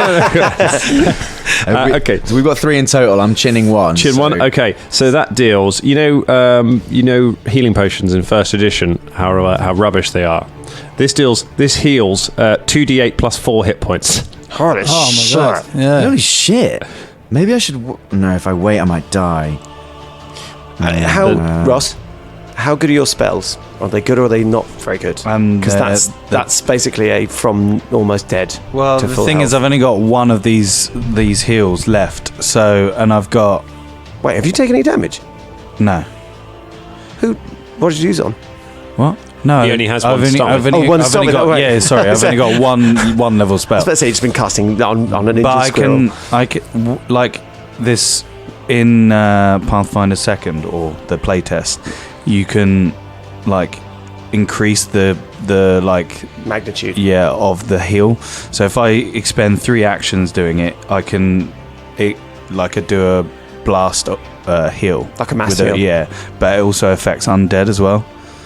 So that. Okay, yeah, So well, I yeah, see fair where you're enough. going with Yeah. that. So you want Yeah. to save that till a really dramatic moment. don't you? Yeah. Fine, then I'll just drink the potion. If everyone's fine with that. Yeah. All right. Okay. Here you go. Oh, great. Down the hatch. Quick. Fucking. Oh my god! I never rolled that as God. I just rolled 2d8s and I got an 8 on both things. No way. It's a total of 20 hit points mad. healed. Wow. That's mad. Why can't I ever roll that for character? Do you guys want me to set up a thing where the main Danger Club can meet these goblins and swap out party members? Because I feel like some of them are pretty good. Crimsy's like- Crimsy's like twitching and oh my god, person's so good. Shit, they're like exerting an inner life. So tasty, full of vitamins. It's got like a Red Bull mixer in it. Oh, look, you're now incapable of motion because of your amazing potion. So Like you're like phasing in and out. you and your twitchy goblin ranger, Crimsy and Crimsy Pizzazz, Grenick and Seathorn and Mitzi, you make your way down the passageway where you come across the most dangerous thing in the whole lifespan of the Danger Club. Oh, what is it? It's a crossroad. You have 3 options. You can go left, right, or straight on. Let's go left. Can we do the same? Can I do the same thing with Mitzi Yeah, in go terms ahead. of smelling? Perception check for Mitzi. Can I also make a survival check to ascertain which way the humans which one leads to humans? You can see, make a survival check to see if there's any tracks. Yeah. Is the scent ability? It says here. What, scent and scentability? I don't know if you want to pause it. No, go ahead. It says this special quality allows a creature to detect approaching enemies, sniff out hidden foes, and track by sense of smell. Creatures with the scent ability can identify familiar odors, just as humans do familiar sights. But that doesn't say I have to roll anything. Okay, so I don't mind. okay, no. It goes. Okay, Mitzi walks around to the different entrances and sniffs at each of them. It does say it says a creature with the scent ability can follow tracks by smell, making a wisdom or survival check to follow or to find or follow a track. Okay, Surely there's limited information as to what Mitzi can. Mitzi can't say. talk. Yeah, she can't talk, and you can't communicate. Well, with here her. is what Mitzi does from going and sniffing all of the different passageways. Okay. Mitzi goes to the left, has a sniff, and growls at it. Mitzi goes to the one directly ahead, has a sniffed, whines, and sort of backs away from it and starts gagging and coughing. And then Mitzi goes to the one on the right, has a sniff, looks a little puzzled, and then comes back to you. I think we Based should on- go right. Based on those three, I got a survival roll of 14. Does that help narrow it down further to 14, what Mitzi was saying? You find humanoid footprints coming from the entrance that you went in. You came in through, and going down the passageway to the right. But they don't come. And they do come back out, and then they go to the passageway to the left. So something came in, went to the right. And then at some point came back and went down to the left. And the passageway to the right of the one was Mitzi that wasn't a I bar. was kind of just confused. Yeah, the right one was left was a growl. Straight ahead was gagging and retching. Right was a. Okay, I think You're such a good wolf. Longshanks went to the right. Well, It's dark. yeah, well. I don't mind. She's been very useful. Even though I still remember Pig. Oh, I what mean, she if did you to want the to, pig was... if you want to split hairs, technically your songs aren't songs. They're just very short poems. Well, we don't really have time in the middle of combat to sing a whole song. I mean, if you want, I can Let's go sing to it. the right. The actions now. I can sing anything I like. Originally I said left, but sorry, I didn't mean to talk over you. No, I was singing. I know, sing again. No, well, no, that was my singing. You like whistle. Let's Oh, I love that. I know. Why? That's my note. Let's go to the right. My heart beats on the wrong side of my chest. We're not even arguing about which way to go. We're just arguing. Right, you're right. Okay, you make your way down the passageway to the right. God, that's the quickest we've ever made that decision in this show. That's never happening again. You head down the passageway to the right, and you come across a wooden door. So the passageway kind of narrows down, and there's a wooden door frame that's been built into it, blocking it. And there's a wooden door with sort of gaps between the various slats in it, so you can kind of peek through if you want to. But the door is closed. What would you like to do? There's a slight glow actually coming from between the slats. It looks like there's a light in there. A little peek through the slats. Okay, you have a little peek through the slats. It looks like kind of a bedroom, but sort of like a sort of a Skyrim bandits lair kind of bedroom. Oh. So it's I've never played Skyrim. oh well. So Yeah, burn. Best reaction to somebody not playing Skyrim I've ever heard. I've never played Skyrim. Oh well. Probably all the Dangerlings or anyone listening to this will be like, what? I've lost all the respect for you as a person and a human being, frankly. For Right. unsubscribe. No, so it's a looking through. You can see there's a little cot. There's not like a baby's cot, like a grown person. There are some sort of table and chairs laid out. There is an orb hanging from the ceiling that is glowing, shedding a sort of a candlelight's worth of light in there. Go ahead and make perception checks if you want to see some serious details. There's a bureau in the far side of the room. You can see that. Oh, dear, no. I got 20. A 20. Yeah, I got 6. Okay. yeah, I didn't get much at all. So, Seathorn, you can see, looking around, you can see that there is writing all over the walls. Something is painted writing all over the walls. And as you squint at it and have a look, that's enough for a critical success. So you can see that the writing says, "Kill the chicken." It has been written over and over all over the walls of the thing. Sitting on one of the shelves, you can see a tiny creature. It is a little fat gargoyle-like creature with a sort of reptilian face and little flappy and little wings. It is grey. It is holding a pot of paint and a paintbrush, and it is just sort of sitting, staring around. It doesn't sound like it's heard you just yet. Hey guys, Talk quietly, make sure it can't hear the us. chicken. get your weapons out. He might be dangerous. Yeah, weapons already out. Wait, who wrote to kill the chicken and why? I done this guy, obviously.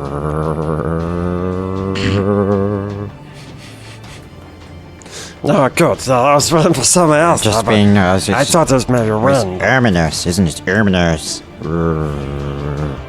Wow, wings. Oh, wings. Raw wings. Never fight it. Raw wings. Never did it. Raw wings. Da, da, da, da. Shut up. The creature looks at the door from where it is. It says, but it doesn't. It doesn't move to attack. It just keeps sitting there. Hey, You hear this you! noise. You shout through the door. It goes. What's that? Do you speak Goblinoid? Oh. So the door's open, right? No, the door's closed. Oh, You're just okay. shouting through a closed door. You're just I yelling. open the door. You open the door. It goes. Can I see it? Yeah, you can see it. It's just sitting on the shelf. It's Is it standing looking up scared, now. or- It's standing up and looking at you, uncertain. I mean you no harm. I'm just a little goblin. Do you like my bow? It's nice. Do you like it? You want it? I got It one. hops down, it leaves the paint and hops down and walks across the floor towards you. I got one in my bag. Hold on. Be careful. Seathorn gets a ribbon out of her bag, and Here you go. I don't know if you're going to sucker punch this creature or not. I slowly Yeah. tie a ribbon around its head with a bow at the top. It very gingerly puts its tiny hands up to the ribbon and sort of touches it, and then wanders over to where there is a metal plate sitting on one of the shelves and looks at its reflection in it for a moment and turns back to you with a big grin on its face and goes, See, you're beautiful. it points at it starts pointing at all of the painting on the wall. Where's the chicken now? It points behind you, and then it goes, and then points at the bureau in the corner and goes, In the bureau. Crimsy Can I goes make over a, to the... I was going to say, can I make a performance check to see what he's trying to communicate? Because this is essentially a performance he's getting. okay, yeah, go ahead. I'll let you try that.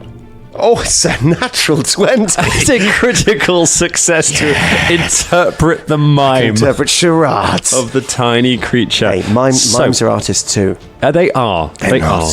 And they, you get the sense that it is trying to communicate that whatever Kill the Chicken relates to is from the passage back down that way, probably the passage to the left. But also, it is trying to warn you to be careful of the bureau in the corner of the room. It's trying to warn us to be careful of the bureau. I'm always careful of the bureau. Ever since they fired me back in '86. It's just That went from Caragor to like a New York kind of reporter. Crimsy knocks a bolt to the crossbow and very slowly goes over to the bureau. Okay, you make your way towards the bureau. The tiny creature goes. The bureau takes a step forwards. As soon as you enter the room, its drawers start clattering in and out menacingly as it makes its way towards you. The fuck? That's some Twisted Mary Poppins shit going down right here. Bureau attack. Roll for initiative. Oh, no. Oh, shit. It's a natural 20 for the bureau. Oh shit! So, all right, Scott, what you got? 11. An 11.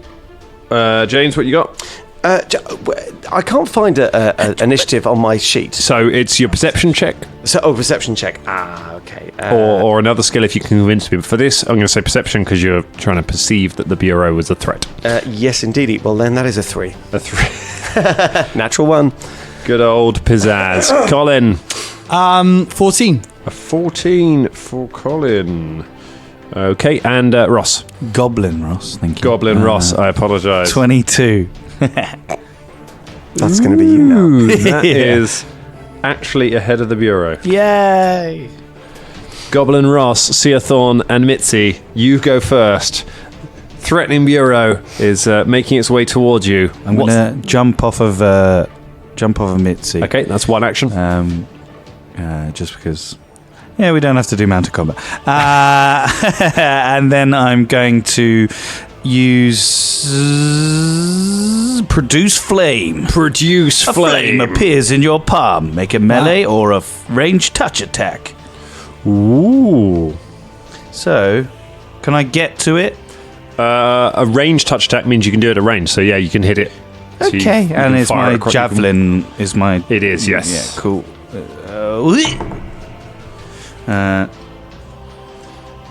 12. 12 will hit. His attack is only 11. Yeah. So go ahead and roll your flame damage. So you conjure up fire in your hand and just hurl it across the room. 1d4. 2 points of damage. 2 points of damage. And is it on fire now because it's a piece of wood? You now have a burning table coming for. No, it doesn't do it. It doesn't have the flame effect. It's not an alchemist's fire, unfortunately. So it is not burning, but it is. And that is my go because that was 2. It's. Yep. Okay. Oh no, wait, that was 1. Okay. And then I'm going to. Can I cast it again? Is it a one-action spell? Yeah. You can do it again. Yeah, and it's a -5, right? Yes. Yeah, that's not going to be enough. Okay. No problem. And then Mitzi's going to go over and bite. Mitzi. Hui! That is probably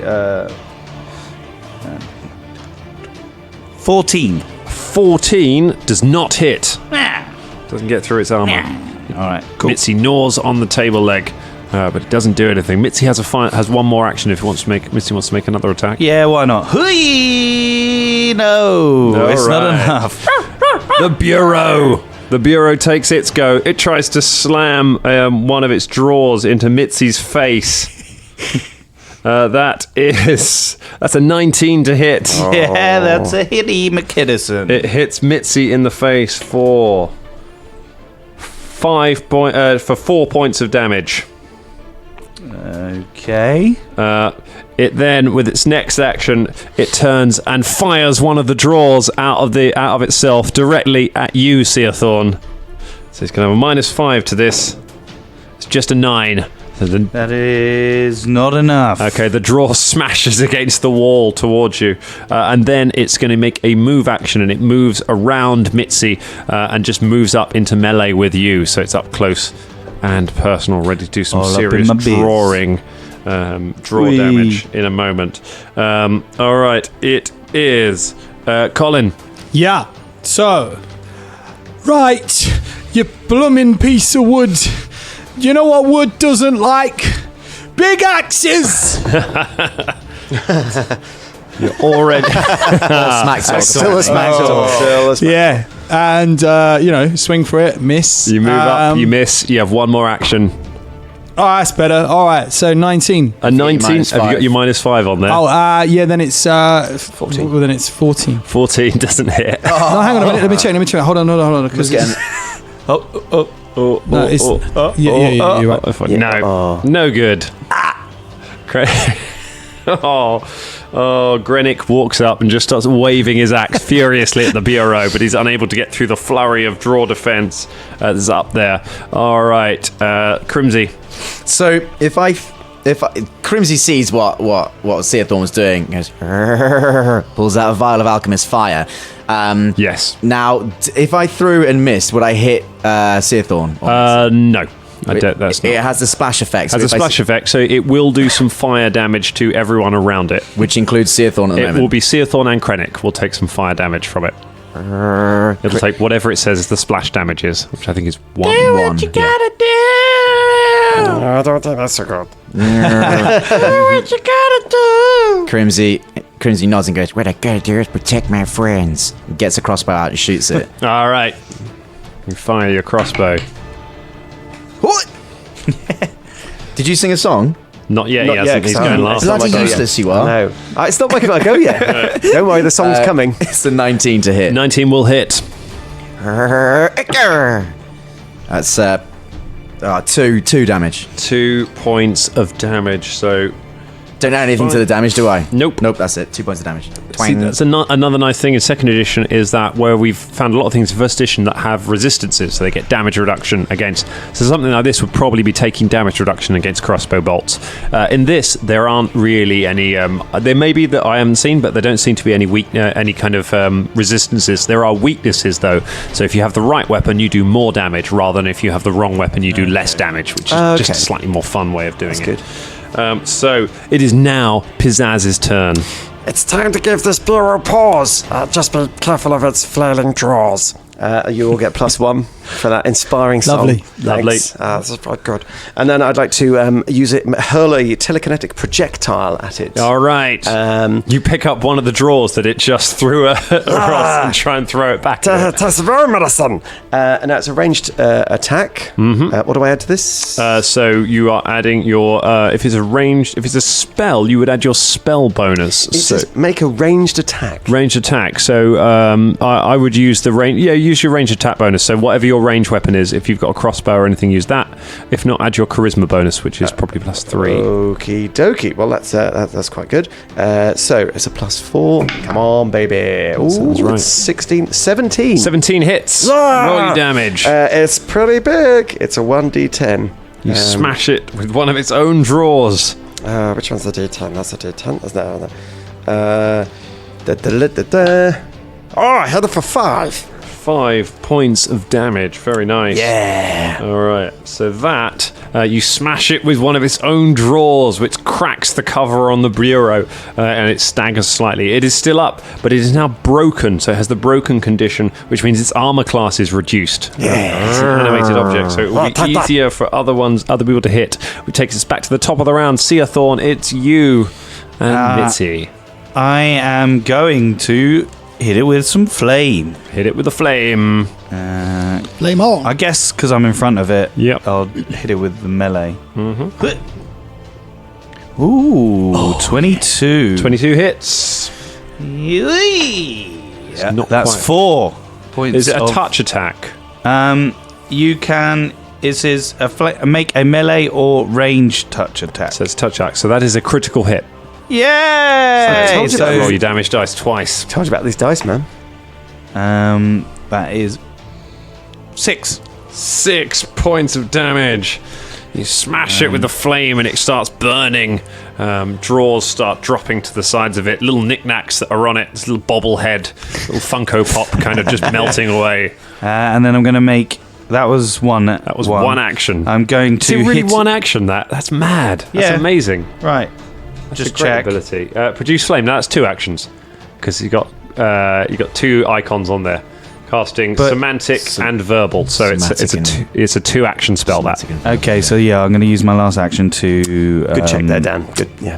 Hey, we're all learning. I'm going to use the last action to hit. Use the last action to try and hit it. With You have. a. Have I got to swap out my weapon? No, it's whatever weapon you currently have in your hand. Which is my javelin. Your javelin. So you could try and throw a javelin at it at point Can I blank just range. like sort of poke it? Go ahead. So melee attack and then. It's not enough. Don't worry. Okay, so you poke it with your javelin, but it does nothing at all. Mitzi's go. She is going to bite. So Mitzi is now flanking it because it ran around Mitzi. So Mitzi's behind, so she gets a +2 to all of this. That is a 24. 24 is a critical hit. You should play a goblin. Like, just leave dwarves behind. In it. 7 plus 8 is A lot. 15. 15 points of damage. I shouldn't have made you wear that out. It's only got 1 hit point left. Mitzi barrels down on the burning bureau and smashes it to pieces. Barrels down on the burning bureau. That's a lovely sentence. That's good. I And like it that. smashes it to pieces, splintering wood around. The legs kind of shudder slightly and trying to crawl back together and then collapse as the magic fades and disappears from it. And it is left as devastated as James's lamp when I strike at it. Yeah, you should get this goblin and try and get rid of Fulton's fumble card. Yeah, your Might dice be the love only way goblins. he ever gets rid of that. So the Wow, I'm terrified of your dog. Literally, 2 things I've seen it just destroy. She's so beautiful with her little bow. Oh, so dangerous and deadly. Fucking I go over and terrifying. nuzzle at the dog, Mitzi. you go and nuzzle Mitzi. What's the gargoyle doing? The gargoyle is going. as he kind of stares at the bureau, overcome by the idea that anyone could defeat so fearsome a bureau. Crimsy goes and picks through the remains of the bureau, see if there's anything useful in there. There is Posters. nothing. Yeah. I mean, just sort of some cups. And, there's a creme de menthe. There's a Yahtzee set that looks like it hasn't been used in years. There's a lot of change from like different currencies. There's never been a sort of Absalom currency that's never been used. But no, there's nothing of any use for your mission here. However, behind it, make a perception check. That was the wrong way to phrase that. If you're a good dungeon master, you say make a perception check, and then you reveal that there might be something behind the bureau. You found something hidden. Make Now a go and perception find it. check to notice the hidden thing I've revealed is If there. we all fuck this up, we just supernaturally know there's I was something gonna there. go back and check that again for some reason. There's something behind it. plus. Please say somebody gets this. No. No. Nope. 11. 11 gets it. It was only GC 8 anyway. Okay. Thank you Now, for that. now available in shops. DM Fudge. There's a crack in the wall behind the bureau that leads to, seems to be a passageway going off through the rock behind it. Guys, a fanny passageway. Wait. Get your dog to sniff it. Sniff the crack. Oh, come on. I didn't Yeah. Settle down, goblins. Come on. Mitzi, go and have a little sniff. Mitzi goes over and sniffs the crack. Damn it! Can we say the crack in the wall Hit the crack in the wall. just to make it like Still crack. Mitzi sticks her nose in and has a good snuffle. And come on, goblins! get involved? It's just Who uses snuffle? snuffle my crack. It's a normal word. The kind of people that would have like change in a bureau. Yeah. Should we have a game of Yahtzee? Okay. Kaplunk. Mitzi doesn't signal that she senses anything through there. I don't think you can smell anything. Crimsy takes a little look and a sniff. Not a snuffle. Okay. It's a different Yep. smell-based thing. Survival. It's 17. A 17. Yeah. This bureau gets moved fairly regularly, and a single human regularly goes in and out of this room and down the passageway behind it. So you got one Longshanks who comes down here and wants to be hidden because of the magic bureau. Sure, that means the Longshank got something to hide. Oh, we should probably go inside. But you gotta go inside, or we gotta find the Longshanks town Yeah, but we should and show them the goddess of my son. but this won't help us in the quest. So you want to go and beat up some other Longshanks and take us down? But you'll go and see what the Longshanks Yeah. do. I mean, Let's go and see. With Mitzi with us, nobody can stop us. yeah, her dog's fucking terrifying, man. I literally tear anything apart. Beautiful Mitzi. It's good because Crimsy goes back and just toes the empty bureau one more time and goes, I was drawing a blank here. Drawing a blank? Alright, let's go down the crack. "You can't carry over not having carry jokes into a different campaign in a different setting! It's not the same thing!" Grenick starts walking into the to the hole in the I mean, wall. I think it's an open and shut case. So let's go. Krennic enters the crack and makes his way down the. It's Grenick, not Krennic's from in Star Wars, isn't it? Krennic. You make your way through the. It's quite a narrow passageway, so you are hampered 10 while you're in there. Okay. It doesn't really affect anything. How did we get hampers from? Picnic basket. So the hampered condition basically reduces your movement by the number it has next to it. So your movement is reduced by 10, which means because you're squeezing through a narrow gap. It has no effect currently because you are making your because. You're not in combat, so you're able to take your time and make your way down this passageway. It goes for quite a while. You push your way along it for a few minutes until Mitzi starts barking and licking her jaws, and you appear over some vines that you pull aside and step out onto a corridor. You have two options: you can go left or you can go right. Mitzi is looking to the right and sniffing. Oh, do you think we should go right, seeing as Mitzi's sniffing? Well, what's the dog? Well, does it look good or not good? What does Mitzi look like? She's just sniffing. Mitzi looks like a poodle. No. All right, smiley I pants. think we've established that. What's Mitzi? She's just sort of sniffing. Yeah, in she's a sniffing. nonchalant way, She's sniffing. She's sniffing at the air. She looks interested in the right-hand passage. She looks disinterested in the Mitzi other one. interested. No, she's been good so far. Let's Maybe go. there's like food or something. Yeah, maybe there's pig.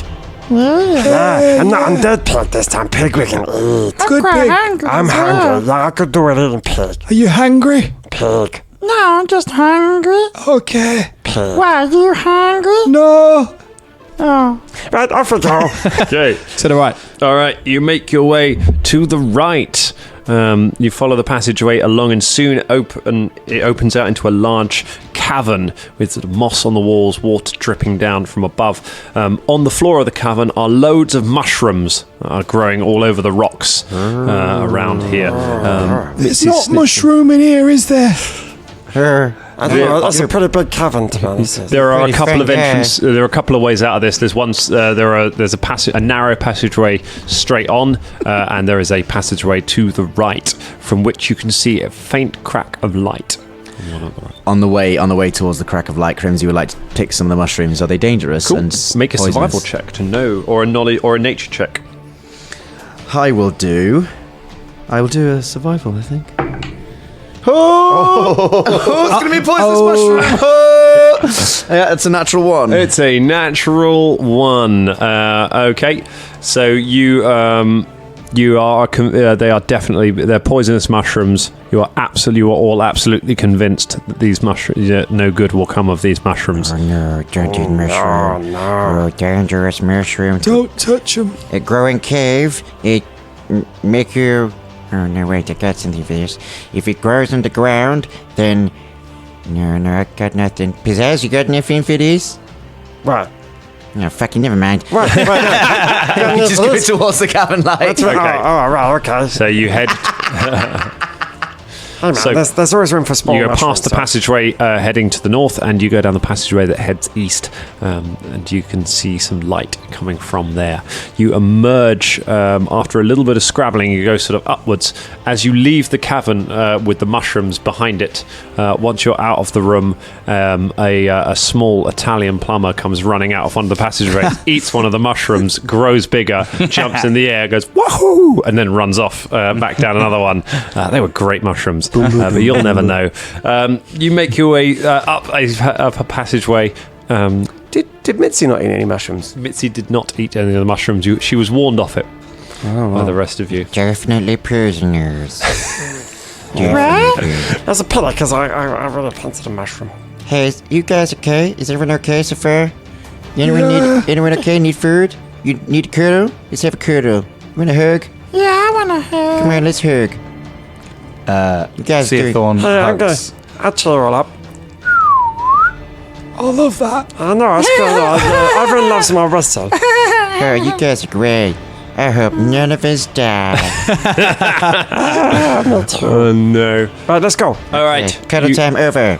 You make your way out of the tunnel, push past some vines. You can see this tunnel is very well concealed by vines, so if you weren't approaching it from the inside, it would have been very hard to see it. And you emerge into a valley. The tunnel opens onto the wall of a lightly wooded V-shaped valley that runs more or less north and south. The northern end terminates where the surrounding hills meet, while the southern end opens onto broad plains. Not far to the southeast from the tunnel entrance stands a wall of sharpened wooden poles. Within this roughly made palisade, many knights are moving about, some atop ferocious-looking horses. The sound of metal being worked and the smell of cook fires are noticeable even at this distance. There's a big camp with many men, many longshanks in armour, marching up and down within it. Okay, we need to be sneaky, but not sneaky like we're gonna kill somebody. Because if we sneak around, them catchers, they might kill us. So we need to sneak around and find a nice person who's not in armor or horse. Well, Is there anyone outside the? Yes, there are at the gates. Yeah.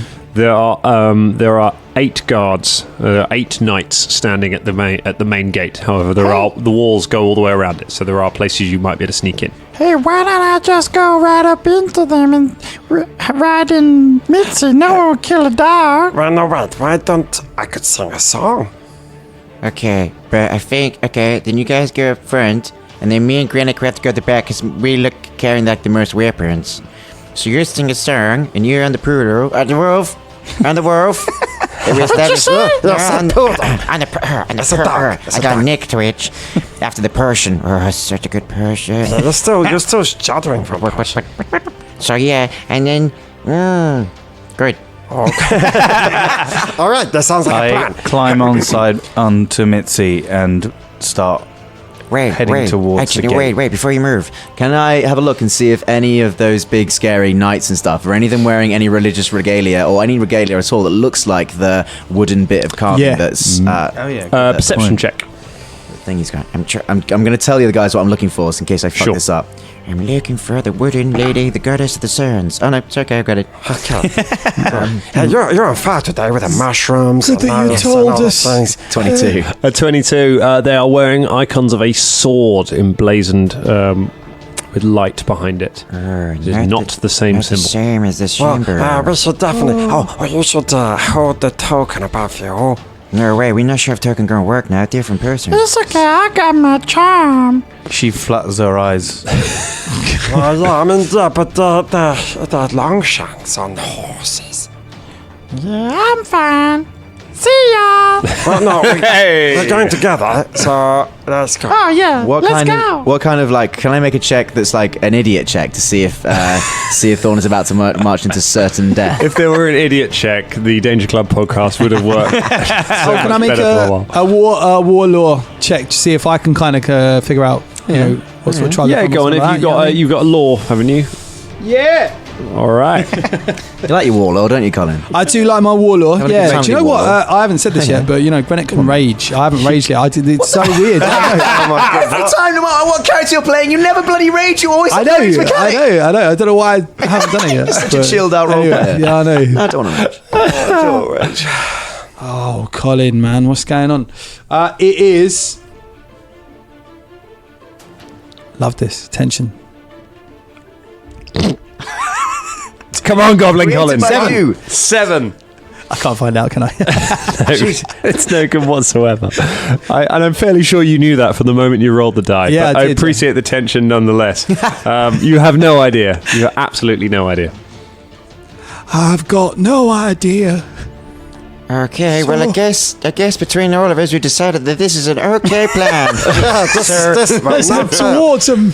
So what is the plan? You're sending Seathorn and Mitzi. And Wait, have any? Let's do some lore. Pizzazz. Have any of us ever encountered any Longshanks before? And how have they treated us? Yes, I have. All right. Well, sort of. Yeah, Pizzazz, go ahead and tell I you. spent quite a long time, you see, because I wondered why nobody liked my singing. So I thought it's because of a lack of training. So I went and hid outside the local noble's manor house and listened whilst the son had singing lessons. And then that's where I got my DJ from, because he, in a tantrum, ripped it up and threw it out his window, and I nicked it. I mean, when I say I've met humans, I mean, I've hung about outside the manor house a lot, hidden in a bush, but I've seen them. Weird. This is so weird. What? I've been trained. So weird. Listening, That's watching. kinda weird. Yeah, I mean, I was listening to a song. I was learning how to sing. Pizzazz leaves.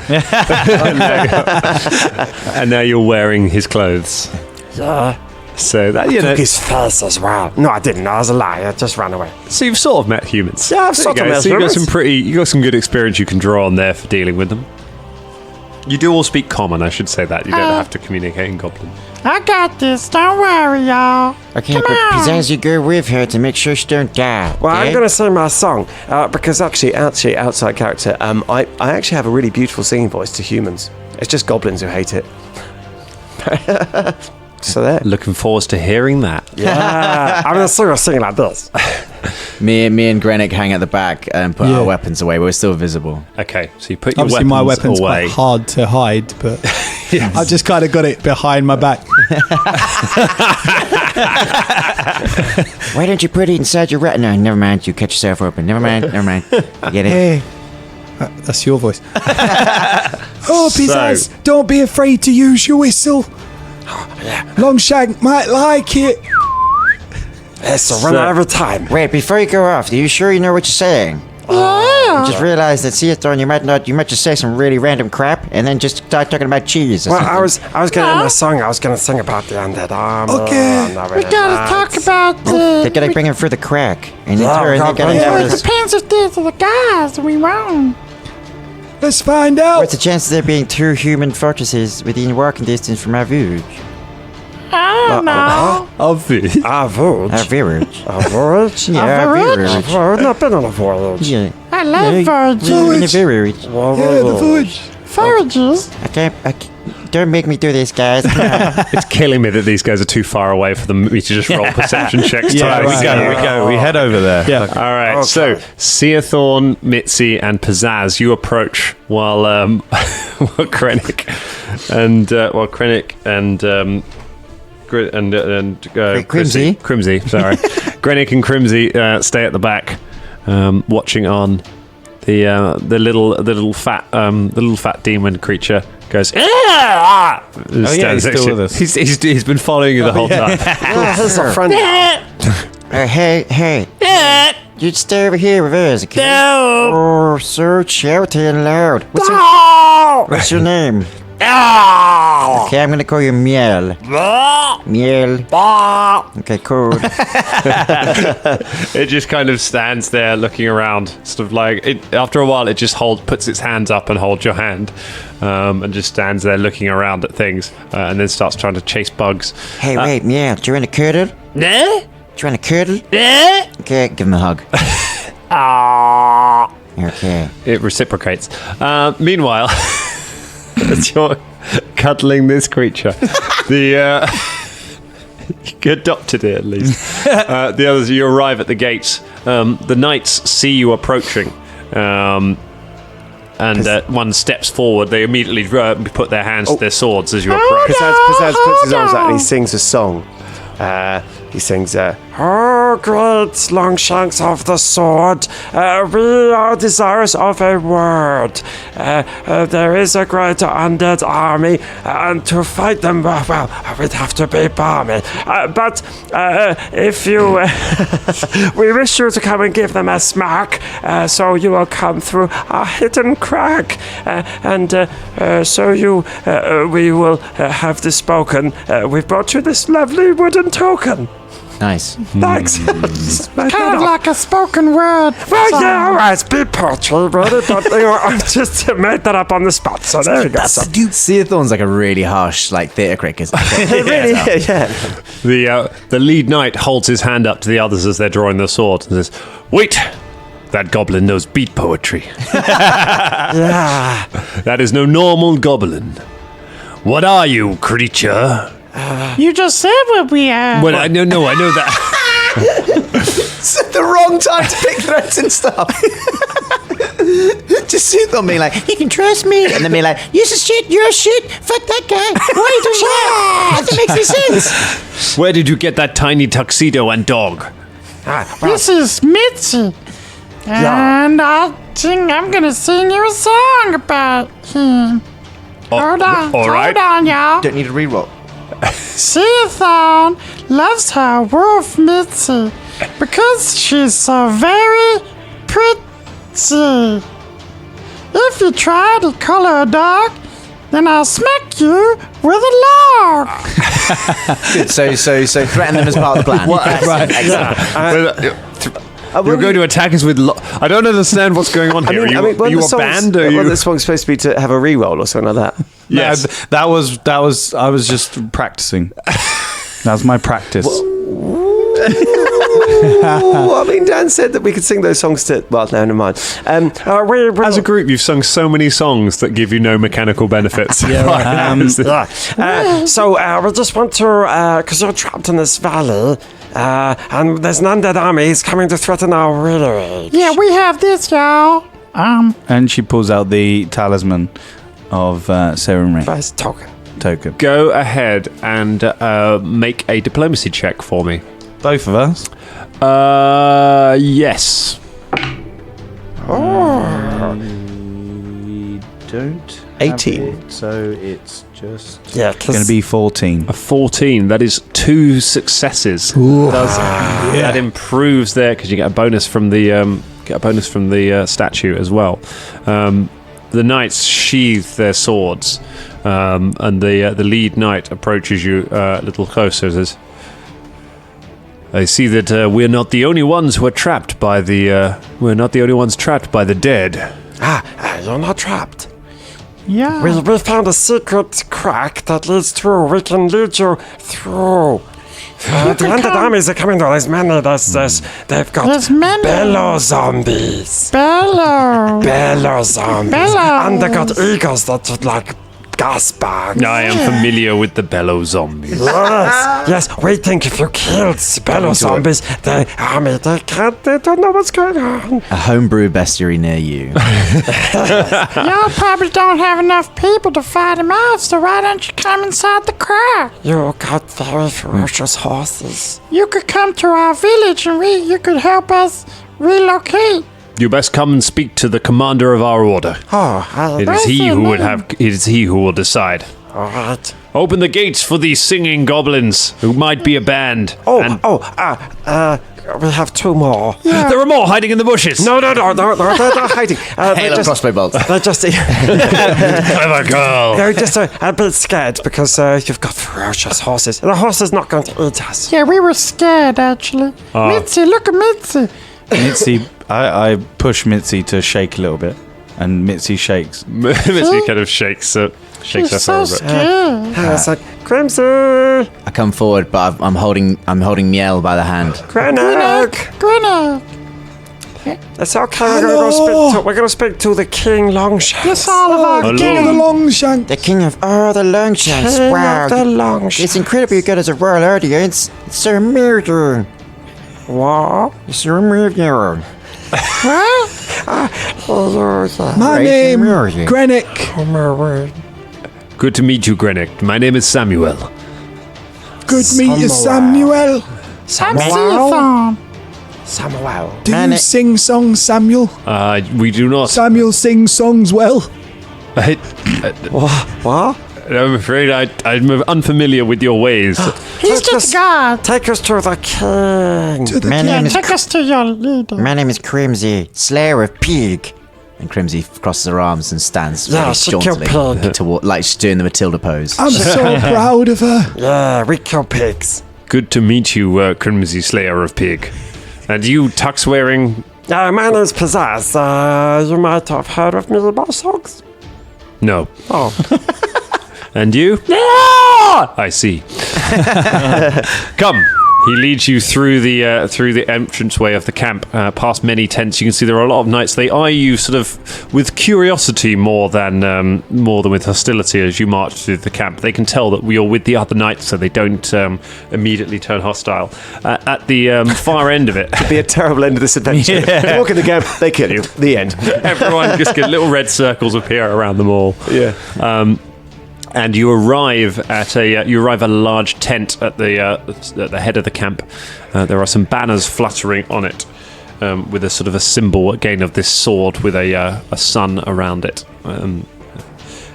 The tent is pulled open. As you step forward to it, an enormous shire horse steps in between and looks down at you. The horse shakes its head and stares at each of you in turn. You feel a great terror in your souls. Are you brave enough to step around the horse? Oh, I'm brave. I've seen bigger creatures than that on my travels. Granny, you've never seen a bigger creature than that. It's the biggest thing ever. You see this thing on my head? Yeah? It was bigger than that. Big, the bunny rabbit was bigger than that shire horse. But gigantic this bunny was. I mean, we can see the bunny. You can see how big it is. Biggest now. bunny I mean, It's it's as big as you are, and the shire horse is about 5 times bigger. I've seen bigger Where? No, I need to ask. Where on have my you seen? travels. You're always talking about your travels. So vague. I was hit in the head by a horse bigger than this. Back at the battle of something, I can't remember exactly what the battle was, Granite, but it you was spent- 20 years ago. You've spent the whole time in the village. No, I haven't. You haven't. He's been a No. Trevor's. No, yes. he was. I've been set. Look, where have you been? Oh, down in the village. You remind me of someone. Yeah, back 20 years ago, I fought in the Goblin Bud Wars, and I've got many scars against my body to attest. But anyway, I took a sharp blow in the head from a bigger horse than this one. Oh. And I was left for dead by both sides. Oh. So I'm not scared of this horse. With the rallying speech from Grenick, you make your way around the horse, which barely pays attention to you. Watch out for the back legs. Yeah, you don't approach a horse from behind because it kick your interior. That's what happened to me. You survived though, Granny. That's right. Daddy-o.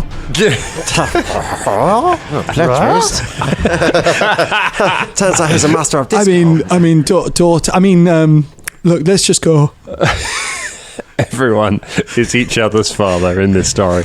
Cyclical. Okay, you make your way into the tent. There are about 8 knights stood around a large table on which there is a map that's been stretched out. There are various weapons around there. You can see banners with that symbol again of the sword hanging up there. Sitting in a chair at the head of the table is a man wearing golden armor with a red cloak on his back. He has a shield stood to the side and a sword. He looks like he hasn't slept for several days, and he has a furrowed brow. He has a short cropped beard and short brown hair. He looks up as you enter. Samuel says, apologies for interrupting, Knight Commander Ulthan. These creatures, these goblins, come from elsewhere in the valley, and they say that they have, they say they have something incredibly important that they must tell you. Goblins? Hello. Hello. Hello. Hello. Good day, goblins, he says. Good What has just arrived? What has brought you to our camp? Well, King Longshanks. We are goblins from a little village in the valley, and we are scared of the dead, and you are a little bit as well. So, you gotta Why That's you doing weird that things to weird your voice. accent?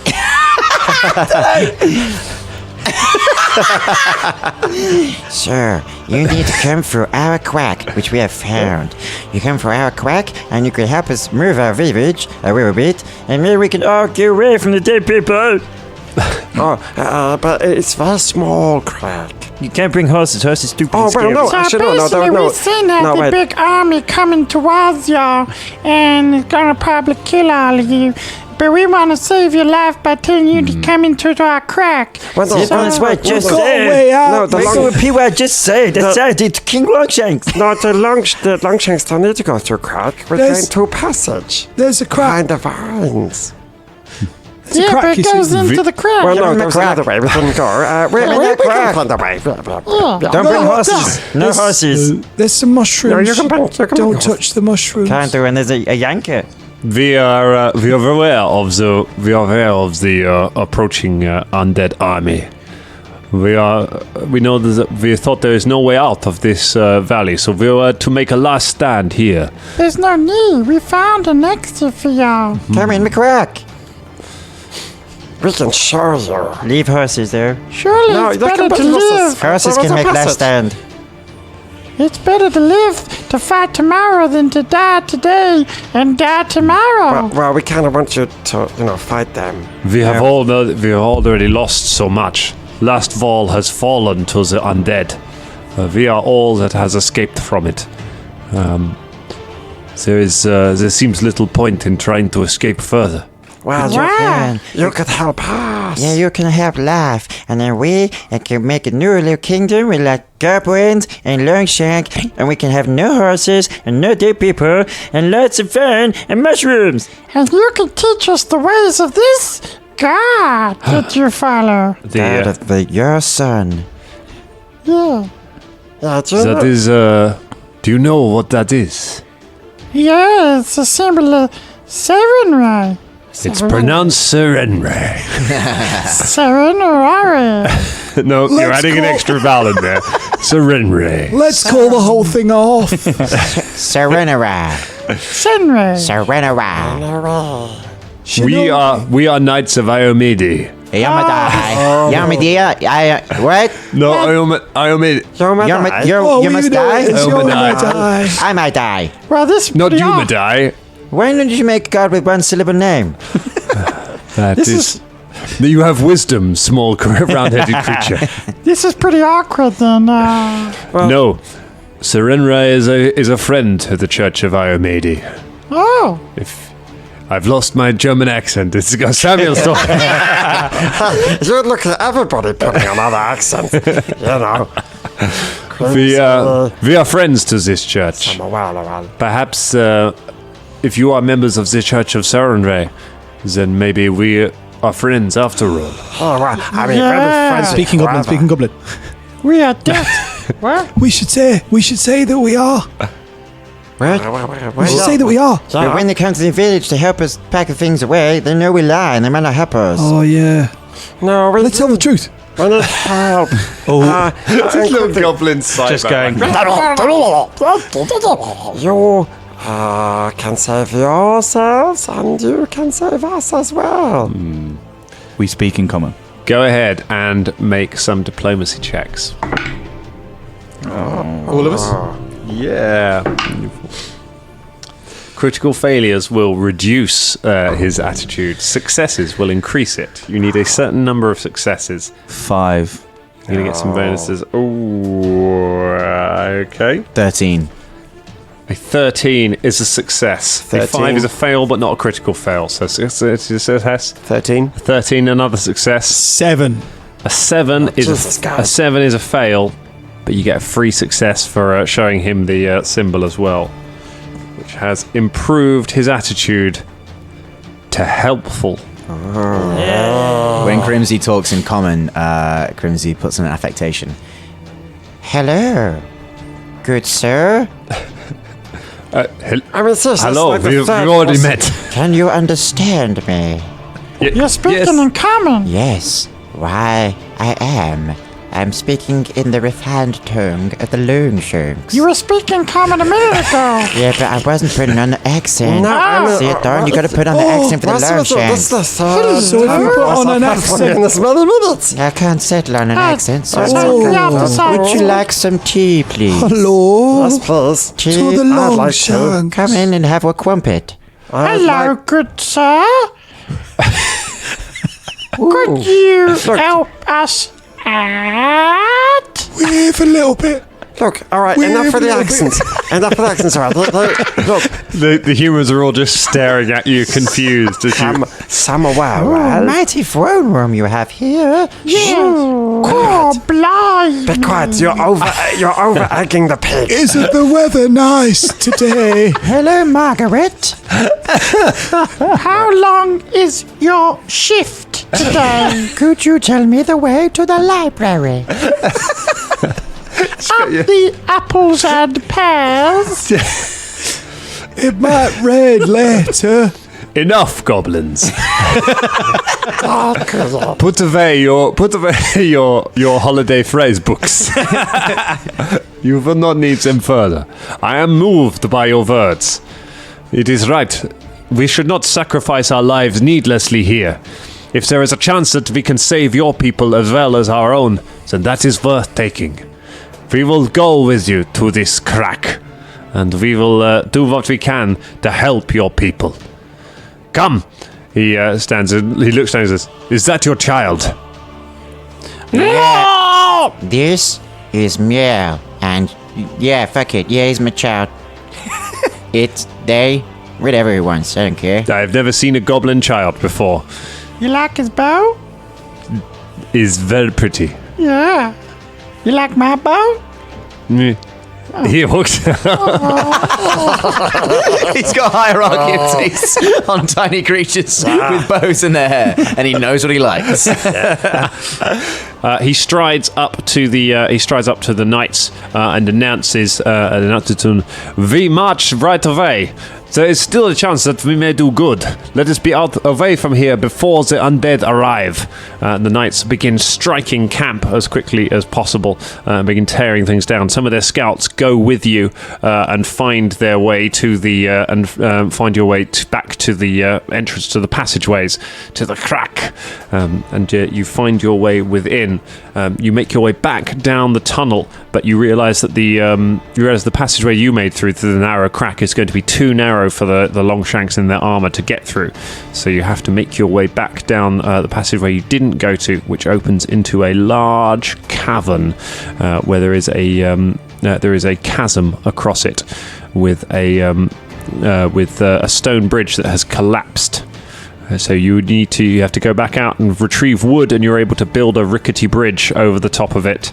But in the time that you are doing that, there is a sound coming from back down from the passageway, a horrible, a sort of scratching noise, and then a clucking noise, and approaching around the corner comes an enormous chicken. Beware the chicken! Beware the chicken! Points at the chicken in panic. Bad chicken. The chicken rears back and crows at you, and we're going to roll initiative one last time. If you can beat this chicken, you can get the knights to safety. Did you say it's an undead chicken? No, it is not undead. Oh, I wanted to use my... Yeah, your That's thing. a shame. I got a 22. All right, a 22. I'm going to tell you, the chicken's going first. All right, High rolling chicken. a 22. James, what you got? Are we using perception? Yes, that's right. 6. A 6. Let's put Piazazz down there. Colin, what you got? 9. A 9. Number 9. And a Ross. 12. Very nice. My initiative tracker's got this weird thing where it's like half of your character names and half of your actual names because I keep You're forgetting right. which is which. However, the giant chicken goes first. The chicken barrels its way across the room with its wing. It's got fly speed. It flies across the room, fluttering its wings, kind of just above the ground, Horrendous. and makes a beeline or a chicken line directly for Seathorn. Beak outstretched, it attempts to peck you. Ooh, that is quite a lot. I hope that's not a crit. That is a I'm a 28. You're 16. 16. That is a critical hit. Oh, fuck. Oh, no! You could sing your song to get into reroll, but no, you already used it. You just used to sing it to some knights. It does 4 points of damage on the crit, so that's not too bad. However, I now need you to make a fortitude save. Oh. Yeah. DC 17. I don't think he's done it, to be honest. Wow. It doesn't. I've got +1 on my 13, yeah. 13. It's a fail. You feel your limbs begin to stiffen as the cockerel pecks you, and you, as you slow down, you have the slowed 1 condition. That means you now have 2 actions in your turn rather than 3 actions. It's out of character. I think that might be a cockatrice. And it's going to try and peck you again with its remaining attack. It does. That's even with a -5. That's a 20-something. So it hits you again. This time it deals 1 point of damage, and I need you to make another fortitude save. Natural 1. A natural 1. That is a critical failure.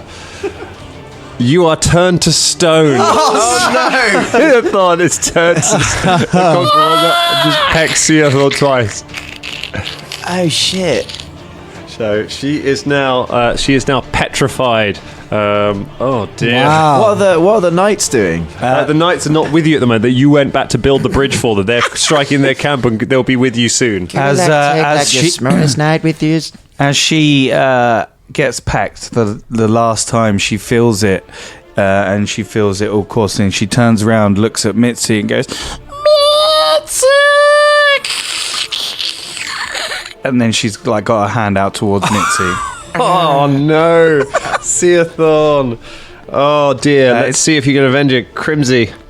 Crimsy looks at the now petrified the hand out, and there's a thing, and she shakes, and she pulls out her vial of alchemist's fire. She goes, You know what I'm going to do? I'm going to fucking invent Nando's. and tosses it at the cockatrice. What would I have to roll for that? Cheeky Nando's. So it's a ranged attack. So you make a ranged attack to hit. So I would just use your crossbow bonus. Okay. That's a natural 1. Oh no! Oh dear! Falls apart. We're all gonna die. Like an alchemist's fire with a natural. Oh, that. So that I'm going to say. Roll again against Mitzi's. Roll attack again against Mitzi's AC. I'm not entirely sure what the fumble is on that, but I think it deserves a. It's an 11 overall. 11 against Mitzi's touch armor class attack. 13. A 13. So it misses Mitzi. It smashes on the floor and just sets light to the ground. So it doesn't do any damage to anyone, I'm afraid. Wow. Well, you know, Rome wasn't invented in a day. That's one really good. One action. That was one action. Okay, then I fire my crossbow at the fucking cockatrice. All right. Got some more bad rolls out the way, surely. Nope. Still got some more bad rolls in there. No. It's an 8 total. Yeah, that's a miss. Okay. What are you going to do with your last action? Well, I can't reload. Can I? No, Just you one cannot. action. There's two actions to reload. Um, And you can't carry actions over. So. I run at the cockatrice. Can I pull a spear out? You can. That's an action, and moving is an action. So you Okay, can do fine. one or the other. Okay, fine. So, you know, I stay where I am, but I shake my fist at the cockatrice and go, grrr. You growl at the cockatrice. Oh dear. It's Mitzi's go at least. Yeah! Mitzi sees Seathorn turn to stone. She sort of nuzzles at Seathorn, realizing that she's not responding, turns to the chicken, and growls and goes to attack. It's not enough. That's a 8. 8, no good. And she's gonna go again. All right, go for it. It's going to need to be good. No. Nope. All right. Could I do one more? Or is that? Yeah, sure, go on. She's just about in range.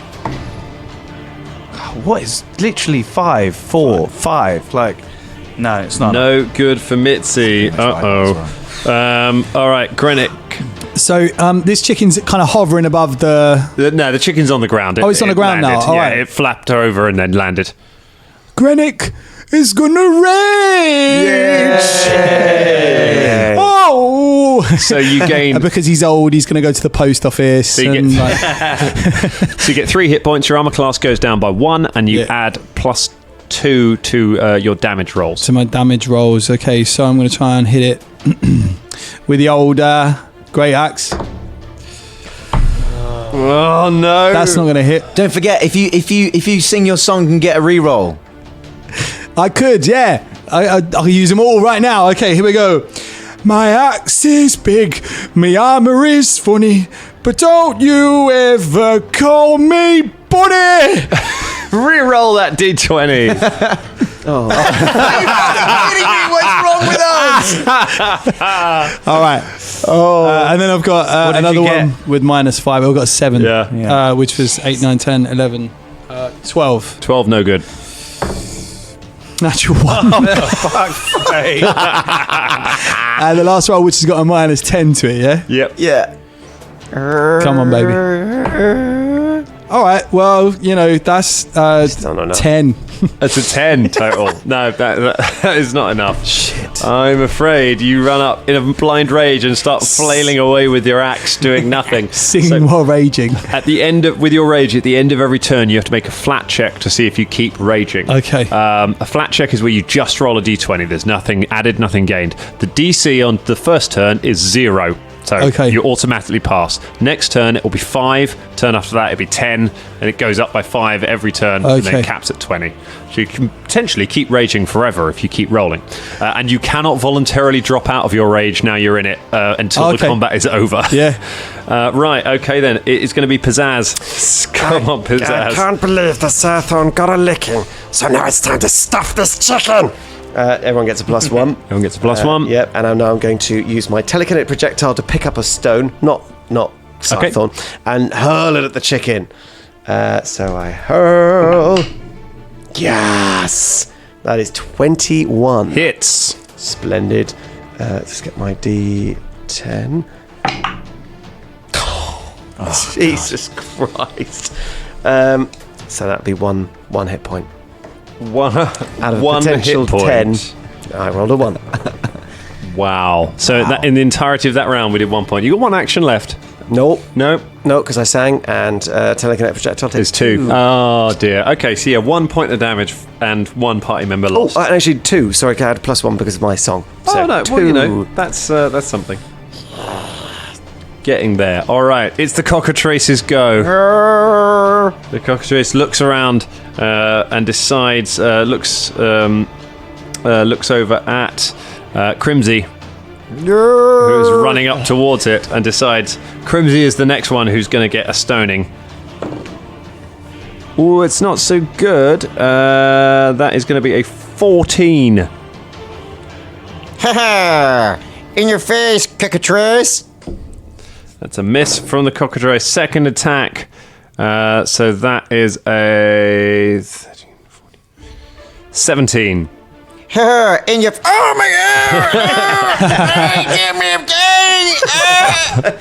god! 3 points of damage and a fortitude save, please.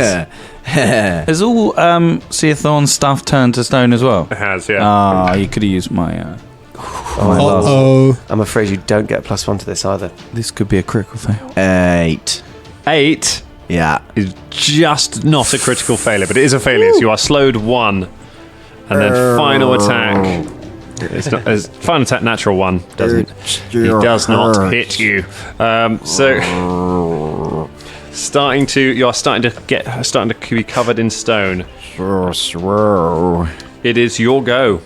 Okay, the spear that I've got, I take it out. Okay, you draw your spear, 1 action. So you drop the crossbow, draw the spear. And I go... "Grrr," and I stab the chicken. Stab the chicken. So I've only got... This is it. This is the last action, isn't it? This turn. Yep. Okay. Would a...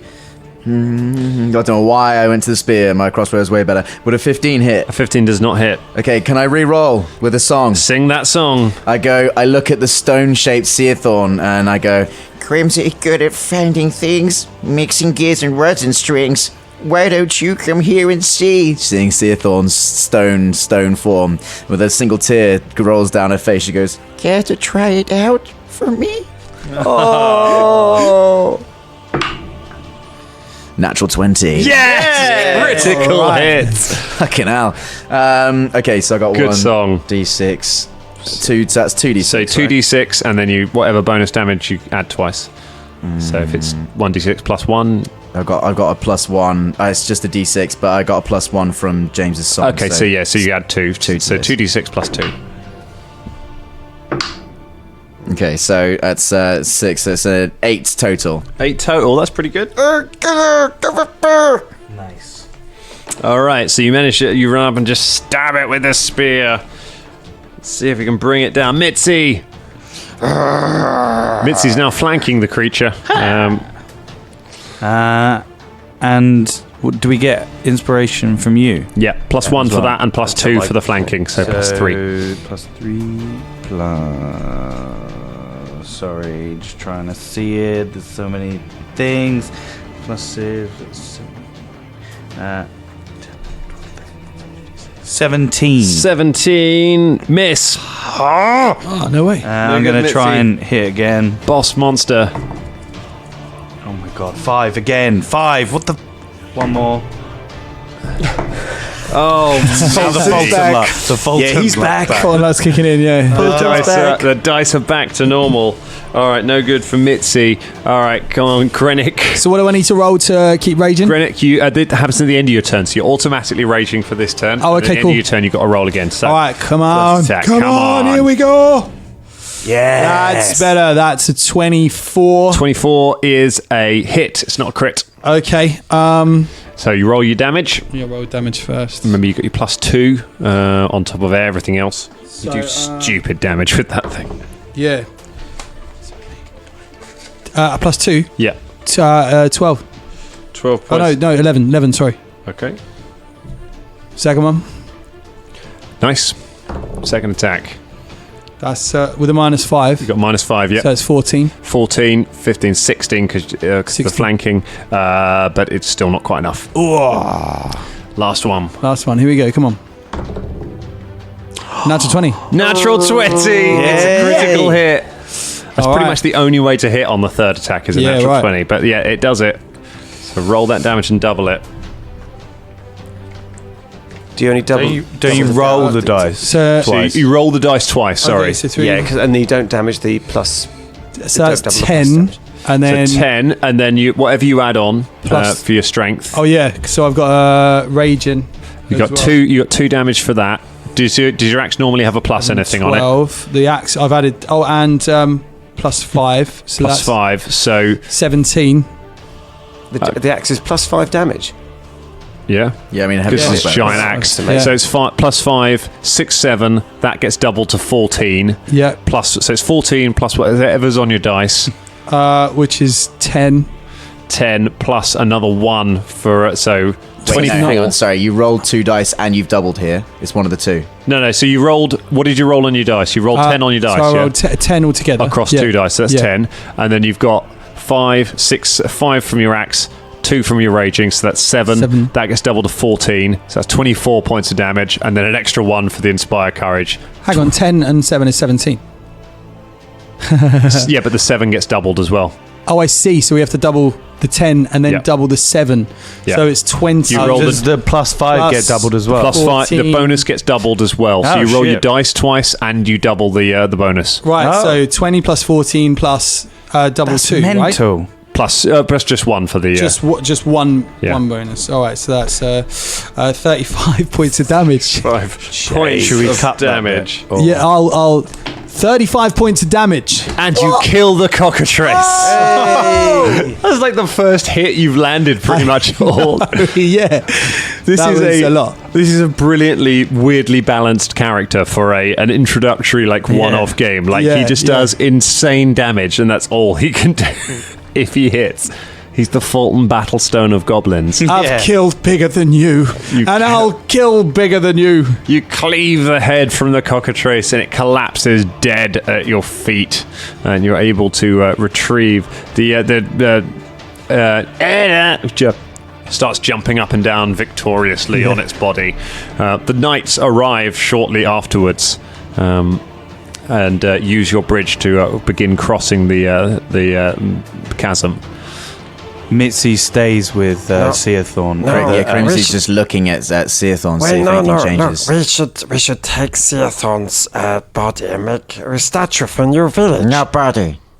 But It's Seathorn. no, I know, but she Not dead. she can be statue, an example of courage No, and not statue. We bravery. get her fixed.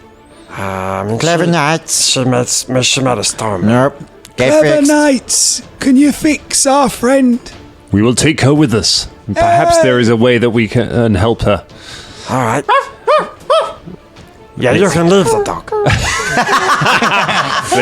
One of the knights picks up Mitzi very gently and carries her, and all of the rest of the knights troop through the passageway and return to the village where they help the goblins with some effort onto the backs of some of the horses. It requires a great deal of bravery, but they are able to ride quickly because of the swiftness of how you of how you reached them and because of how well persuaded they were. They abandoned their camp quickly enough that by the time the undead arrived, the knights were long gone. There was no sign of them. The undead never even knew the knights were there, or they just found an empty camp. All of the knights survived and were able to get back to the camp and rescue the goblins. And because you got such a good head start on them, the knights were able to fight off the undead outriders that came after you set off, and you were able to make your escape from the valley and get away from the undead army. After a day of travelling, Seathorn, could you make a fortitude save for me? I thought that was it. Yeah, don't use your dice. That is a 14. A 14 after 2 days. Can you make a fortitude save for me? We're going to be here for a while. just whilst it's happening across the days. Each day you get to make a new save. 15. A 15, no, still nothing. Whilst it's happening. A 7 or below is a critical fail. 19, so that's 22. 22. Finally, after several days on the road, Seathorn's eyes open. Seathorn! I never stopped believing. and I give Seathorn a big cuddle. You sit on the back of the wagon that you've now retrieved as you begin making your way south into Nirmathas to start new lives. You all give each other a big cuddle and reflect on the fact that you are indeed heroes.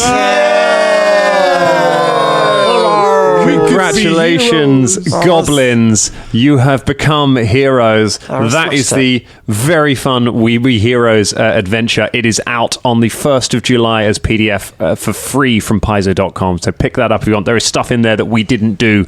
There is more adventure in there to be had. These rules are basically Pathfinder 2nd edition. That's out on the 1st of August, which is very, very soon. If you enjoyed this, have a look at that. And most importantly, subscribe to the Danger Club podcast, because we have got a new episode of our main show coming out on Monday, which is in a party and things are going south very, very quickly. Thank you, goblins, for joining us in the studio today. We'll see you on Monday. Good night.